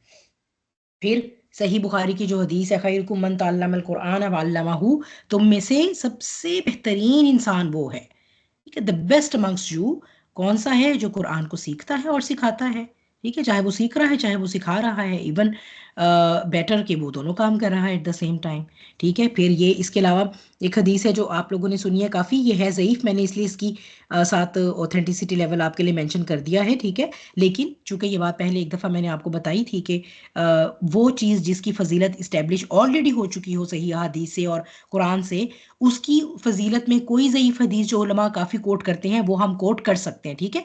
इस बिना पर मैं ये आपके साथ शेयर कर रही हूँ, ठीक है। लेकिन है इसकी सनद जो है वो ज़ईफ़ है। तो इसमें ये कि कसीर बिन कैस जो है वो बयान करें कि मैं अबू दरदा रज़ियल्लाहु ताला अन्हु के साथ दमिश्क की मस्जिद में बैठा हुआ था कि एक आदमी उनके पास आया और उनसे कहा, अबू दरदा, मैं रसूलुल्लाह सल्लल्लाहु अलैहि वसल्लम के शहर से एक हदीस की खातिर तुम्हारे पास आई, यानी मदीना मुनव्वरा से वो आदमी दमिश्क ट्रैवल करके आया है सिर्फ एक हदीस के बारे में हज़रत अबू दरदा से सीखने के लिए। तो क्योंकि मुझे पता चला है कि आप अल्लाह की, ज़ाहिर सी बात है, जो अल्लाह के जो नबी करीम सल्लल्लाहु अलैहि वसल्लम के असहाब थे, उन्होंने तो आपसे डायरेक्ट ही बातें सुनी थी ना, तो इसलिए वो उनसे सीखने आते थे। तो उन्होंने कहा कि मैं किसी और काम के लिए नहीं आया, मैं सिर्फ इसी के लिए आया हूँ। तो उन्होंने, यानी अबू दरदा ने जो है वो उनकी इसी अमल के बारे में एक नबी करीम सल्लल्लाहु अलैहि वसल्लम से हदीस जो है वो कोट की कि एक्सक्यूज मी, जो शख्स तलबे इल्म के लिए सफ़र करता है तो अल्लाह उसे जन्नत की राह पर गामजन कर देता है। फरिश्ते तालिबे इल्म की रजामंदी के लिए अपने पर बिछाते हैं। सोचिए कि कोई इल्म के रास्ते पर चल के जा रहा हो, जैसे आजकल हम गाड़ी में जाते हैं, तो हमारी गाड़ी चल रही है, हमें नज़र आ रहा है सड़क पे, लेकिन ये आलम गाइब में फरिश्तों के परों पर चल रही है बेसिकली। ज़मीनों आसमान की हर चीज़ और पानी की गहराई में मछलियाँ तालिबे इल्म के लिए मग़फ़िरत तलब करती हैं। बेशक आलिम की आबिद पर इस तरह फजीलत है जिस तरह 14वीं रात के चांद को बाकी सितारों पर बढ़ती है। और बेशक उलमा अंबिया के वारिस हैं और अंबिया अलैहिमुस्सलाम दिरहमो दिनार नहीं छोड़कर जाते, बल्कि वो तो सिर्फ इल्म छोड़कर जाते हैं। बस जिसने उसे हासिल कर लिया उसने वाफिर हिस्सा हासिल कर लिया। जैसे हम बड़े वो होते हैं ना, हमारे लिए बड़ा कोई फ़ख्र होता है कि हाँ जी, हमारी तो बाप दादा की जायदाद है, वो अब हम सुनते हैं ना, हमारे तो ये ज़मीनी हमारे बाप दादा की जायदाद में चली आ रही हैं, ये फलां हवेली तो हमारे पुरखों की जायदाद का हिस्सा है, तो इंसान बड़ा उसके ऊपर फ़ख्र करता है। तो असल फ़ख्र करने की बात क्या है, उस इंसान के लिए है जो इल्म की विरासत में से अपना हिस्सा ले लेता है, क्योंकि ये डायरेक्टली अंबिया की विरासत है। इसका मतलब है कि एक आलिम बड़े फ़ख्र से कह सकता है कि मैंने तो हज़रत इब्राहीम अलैहिस्सलाम की विरासत में से हिस्सा पाया, मैंने तो नबी करीम सल्लल्लाहु अलैहि वसल्लम की विरासत में से हिस्सा पाया। सुभान अल्लाह। तो ये दिस इज़ दैट ह्यूज, ठीक है, इतनी बड़ी बात है। अच्छा, फिर on the contrary flip side पे भी अगर हम देखें तो इसमें ये है कि फिर वो इल्म जो हासिल करना है उसके पीछे नीयत हमारी ठीक होनी चाहिए। जैसे कि हज़रत अबू हुरैरा से ये हदीस आप लोगों ने सुनी होगी काफ़ी दफ़ा कि रोज़े क़यामत सबसे पहले शहीद का, और ये सही मुस्लिम की हदीस है, ऑथेंटिक हदीस है अल्हम्दुलिल्लाह। रोज़े क़यामत सबसे पहले शहीद का फ़ैसला सुनाया जाएगा, उसे अल्लाह ताला अपनी नेमतें याद करवाएगा, वो इतराफ़ करेगा, तो अल्लाह ताला कहेगा तुमने कैसे शुक्र अदा किया मेरी इस बात का कि मैंने तुम्हें इतना कवी जिस्म दिया था, फिर मैंने तुम्हें जंगी औज़ार हथियार दिए, फिर मैंने तुम्हें जंगी हिकमत अमली दी, तुम्हें गैर मामूली दिमाग दिया। तो वो कहेगा अल्लाह ताला मैंने तेरी खातिर जहाद किया हत्ता कि मैं शहीद हो गया, देखें। तो अल्लाह ताला फरमाएगा कि तूने झूठ कहा, क्योंकि तुमने दादे शुजाअत हासिल करने के लिए जहाद किया था, तो वो तो बस हो गया। जब जब जब तुम शहीद हुए, लोग तुम्हें रहती दुनिया तक कहते रहे, भई वो बड़ा दलेरी से जो है वो जाकर उसने मैदान जंग में जहाद किया, भई क्या वो शहीद शहादत का दर्जा पाया। तो बस वो जो तुमने फिर वो जो एक्ट किया था, उसका तो वो बदला मिल गया जो तुम्हें चाहिए था। तो फिर अल्लाह ताला हुक्म देगा फरिश्तों को कि इसे मुँह के बल घसीट कर जहन्नुम में डाल दो। इसी तरह फिर एक आलिम होगा जो इल्म हासिल भी करेगा, दूसरों को सिखाएगा भी, कुरान करीम की तिलावत भी करेगा, फिर उसे पेश किया जाएगा तो अल्लाह ताला उसे याद करवाएंगे अपनी नेमतें। मैंने तुम्हें एक्स्ट्राऑर्डिनरी इंटेलेक्ट दिया, इतना दिमाग दिया, तुम्हें ऐसा इल्म दिया, तुमने क्या किया? वो कहेगा बिल्कुल अल्लाह ताला, मैंने इसलिए जो है वो अपने दिमाग को मैंने सबसे ज़्यादा अच्छे काम में मैंने अपने इंटेलेक्ट को सर्व किया ना, मैंने तो आपकी किताब का इल्म हासिल किया, दूसरों को सिखाया, मैं फिर उसकी तिलावत करता रहा। अल्लाह कहेगा नहीं, तुमने झूठ कहा, तुमने इसलिए इल्म हासिल किया था कि लोग तुम्हें कहें कि वाओ क्या मतलब, जो ये बात इस आलिम की बात है ना, स्कॉलर की जो बात है, बस वो तो किसी और की है ही नहीं। और कुरान तुमने इसलिए प्यारा प्यारा खूबसूरत सा करके पढ़ाया कि भाई जो है वो, ताकि तुम्हें लोग कहें कि इसकी तो कीरत जो है वो बस वो तो हमें किसी दूसरी दुनिया में ले जाती है। तो वो तो लोगों ने कह दिया, तारीफ मिल गई जो तारीफ चाहिए थी। तो फिर उसके मुतालिक भी हुक्म दिया जाएगा कि मुंह के बल घसीट कर जहन्नुम में डाल दिया जाए। इसी तरह एक वो इंसान होगा जिसे अल्लाह ताला बहुत मालो ज़र देगा। फिर अल्लाह ताला उससे जब पूछेगा तो वो कहेगा अल्लाह ताला मैंने हर उस जगह खर्च किया जहाँ आपका हुक्म भी था, हिदायत थी और आपको पसंद था। अल्लाह ताला कहेंगे नहीं, इसलिए कि तुम चाहते थे कि लोग तुम्हें सखी कहें, इस वजह से, और वो उन्होंने कह दिया, तुम्हें मिल गया उसका बदला, अब इसको भी जहन्नुम में डाल दिया जाए। ठीक है, आऊज़ु बिल्लाहि मिन ज़ालिक। अल्लाह सुब्हानहू व तआला हमें अपने हिफ्ज़ व अमान में रखें इस तरह का इल्म हासिल करने में, कि जिसके पीछे हमारी नीयत क्या हो, रियाकारी। ठीक है, फिर इसी तरह एक और हदीस है, अगर कोई इल्म हासिल करे ताकि उलमा की महफिलों में बैठ सके, या बेवकूफ़ों पर रोब डाल सके, या लोगों के चेहरों और तवज्जुहात को अपनी तरफ मुनतिफ कर ले, तो अल्लाह लाज़िमन इसे जहन्नुम में दाखिल करके रहेगा। ठीक है, यानी कि हम भाई मेरे इतना थोड़ा ऐसा हो जाए कि हाँ मैं भी वहाँ बैठकर उनकी डिबेट्स में हिस्सा ले सकूं और वो मुझे भी कुछ समझें, या ये कि अगर मैं अनपढ़ लोगों की महफिल में हूँ जिनको इतना पता ही नहीं है, तो वो तो खूब मेरे से मुतासिर होंगे कि ये तो कोई बहुत बड़ा स्कॉलर आ गया। ठीक है, तो ये जो है वो कि अगर ऑन द फ्लिप साइड हम देखें कि इल्म के साथ हम सिंसियर नहीं है, और सिंसेरिटी क्या है, हमारी नीयत क्या होनी चाहिए, क्या होनी चाहिए हमारी नीयत, हमारी किसी भी नेक काम के पीछे हमारी क्या नीयत होनी चाहिए, जल्दी से फौरन से कोई जल्दी से बता दे। इसको बस मैं चाह रही हूँ खत्म दिखावा नहीं कर। होना चाहिए, जो भी हाँ, कर पर रहे हैं होना क्या इखलास के चाहिए, साथ। हम क्या हासिल इखलास, करना चाहते हैं? अल्लाह की रजा। अल्लाह की रजा, अल्लाह की रजा, बिल्कुल ठीक है। तो आप सब लोग माशाल्लाह ठीक पहुंचे। अल्लाह की रजा, अल्लाह की रजा में हम सारी जिंदगी इल्म हासिल करते चले गए और किसी ने एक्नॉलेज नहीं भी किया, तो हमें कभी भी ये नहीं सोचना कि उफ अल्लाह मेरी तो कोई एक्नॉलेजमेंट ही नहीं हुई, मुझे मेरी तो जो है वो 4 लोगों ने तारीफ ही नहीं की, मैं इतना ज़बरदस्त मैंने काम किया और लोगों ने उसको जो है वो अप्रिशिएट ही ना किया। ठीक है, वो अल्लाह ने अगर सदका जारिया बनाना है, अल्लाह आपके जाने के बाद खुद डिसाइड करेगा कि आपका कौन सा अमल सदका जारिया बनेगा। हमारा इखलास सिर्फ ये होना चाहिए, जहां पर हम हैं, जिस जिस जगह पर हम हैं, ठीक है, जो हम कर सकते हैं वो हम करें, जो रोशनी हम फैला सकते हैं वो फैलाएं, चाहे वो एक इंसान तक ही क्यों ना पहुंचे। क्या पता उस एक इंसान को अल्लाह आपके लिए सदका जारिया बनाए, उस एक इंसान से आगे लाखों हिदायत पाने वाले हों, तो उसका सारा सदका जारिया आपको जाएगा। लिहाजा मेरी आपकी रजा क्या होगी? अल्लाह की खातिर। मेरी और आपका की नीयत क्या होगी? अल्लाह की खातिर। ठीक है, और बाकी फिर ये कि आमतौर पे किसी भी टॉपिक की अहमियत के बारे में मेरा तो जो है वो मैं स्टार्ट हमेशा कुरान से लेती हूँ, फिर मैं अहादीस की तरफ आती हूँ। यहाँ पर मैंने इल्म की जो फजीलत है इसके लिए स्टार्ट मैंने अहादीस से लिया था, और रैपअप में इसे कुरान की जो फिलॉसफी है, इबादा वीएस इल्म वर्सेस इल्म, उसके मुताबिक मैं आपको बता देती हूँ। कुरान में हमने इबादत का तसव्वुर तो पढ़ ही लिया है, रिचुअलिस्टिक इबादत के बारे में कुरान की बहुत कम आयात हैं, बहुत गिनी चुनी आयात हैं। ठीक है, वुजू के बारे में गालिबन एक आयत है सूरह मायदा में, इसी तरह रोज़ों के बारे में सूरह बकरा में आयात हैं, बस वही एक मुकाम है। हज के बारे में जो है वो एक दो मुकामात है, जैसे सूरह आल इमरान में है, सूरह बकरा में है। फिर ज़कात के बारे में बात आ जाती है, विरासत के बारे में, तो ये बहुत कम आयात हैं। ठीक है, इबादत का कॉन्सेप्ट हम डिस्कस करके आ चुके हैं। बेसिकली अल्लाह ताला ये कहते हैं कि तुमने टोटली अपने आप को मेरे डिस्पोजल पर छोड़ देना है। ठीक है, और फिर आगे से क्यों नहीं पूछना। ठीक है, तो ये जो है कि अल्लाह का हुक्म है, बस ठीक है। फिर कालू समीअना व अताअना, ये हो गई इबादत की फिलॉसफी। ठीक है, और बाकी इल्म, इल्म के बारे में तो मेरा ख्याल है मुझे कहने की ज़रूरत ही नहीं है। इल्म के बारे में ही हम ये कुरान ही की अगर हम जाएं तो ये पूरा रुकू कुरान का वो मुकाम है जो इल्म की अहमियत के बारे में बात कर रहा है। इसी से तो हमने अपनी बात आगे शुरू की थी। इल्म ही तो है जिसकी वजह से इब्ने आदम और आदम अलैहिस्सलाम और इब्ने आदम जो है वो मसऊद मलाइक हुए हैं। इल्म ही तो है जिसकी वजह से वो खलीफा फिल अर्द बना है, इबादत की वजह से नहीं बना। इबादत तो फरिश्ते कर रहे थे, उन्होंने कहा नहीं था कि अगर मामला सिर्फ आपकी तस्बीह और तकदीस का ही है अल्लाह सुब्हानहू व तआला, तो वो तो हम कर ही रहे हैं। और कोई भी जो है वो इंसान उस तरह की तस्बीह और तकदीस नहीं कर सकता, ये हम पढ़ के आ चुके हैं उस कॉन्सेप्ट में। जिस जिस लेवल पे फरिश्ते करते हैं उस लेवल की इंसान नहीं कर सकता। तो ये तो इल्म ही तो है, इससे बड़ी और क्या इम्फिसिस होगा इल्म का। ये हम उसी की तो एक्चुअली कर रहे हैं तफसीर। तो बेसिकली मैं वापस आप लोगों की यादाश्त को कनेक्ट कर रही हूँ इन आयात के साथ। ठीक है, हैविंग सेड दैट अल्हम्दुलिल्लाह रब्बिल आलमीन, चौथा रुकू भी कंप्लीट हो गया। तमहीदी पहले 4 रुकू अल्लाह के हुक्म से कंप्लीट हुए, और इंशाल्लाह जो आगे बनी इसराइल के साथ अब एक डायरेक्ट जो अल्लाह सुब्हानहू तआला का खिताब शुरू हो जाएगा और अगले 10 रुकू तक रहेगा। इंशाल्लाह उसमें देखेंगे कि जो साबिका उम्मत मुस्लिमा है उनके साथ क्या मुकदमा जो है वो और क्या सिचुएशन जो है वो रही। तो अल्लाह सुब्हानहू तआला, दुआ है अल्लाह सुब्हानहू तआला से कि मुझे और आपको ना सिर्फ इल्म नाफे हासिल करने बल्कि उसका अल्लाह ताला हमें उस पे तफक्कुर और तदब्बुर करने की भी तौफीक अता फरमाए। फिर अल्लाह सुब्हानहू तआला उसका तफक्कुह हमें दें और अल्लाह सुब्हानहू तआला फिर उसे हमारे अमल में ढालने में, हत्ता कि वो हमारी ज़ात का ऐसा हिस्सा बन जाए कि वो रोशनी हमसे निकल के हमारे इर्द गिर्द जहाँ जहाँ हम हों वहाँ वहाँ वो रोशनी जो है वो फैलती रहे। आमीन या रब्बल आलमीन।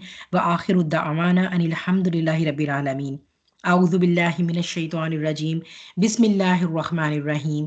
वल अस्र इन्नल इंसाना लफी खुस्र इल्लल्लज़ीना आमनु व अमिलुस्सॉलिहाति व तवासौ बिल हक़्क़ि व तवासौ बिस्सब्र। जज़ाकुमुल्लाह खैर कसीरन कसीरा।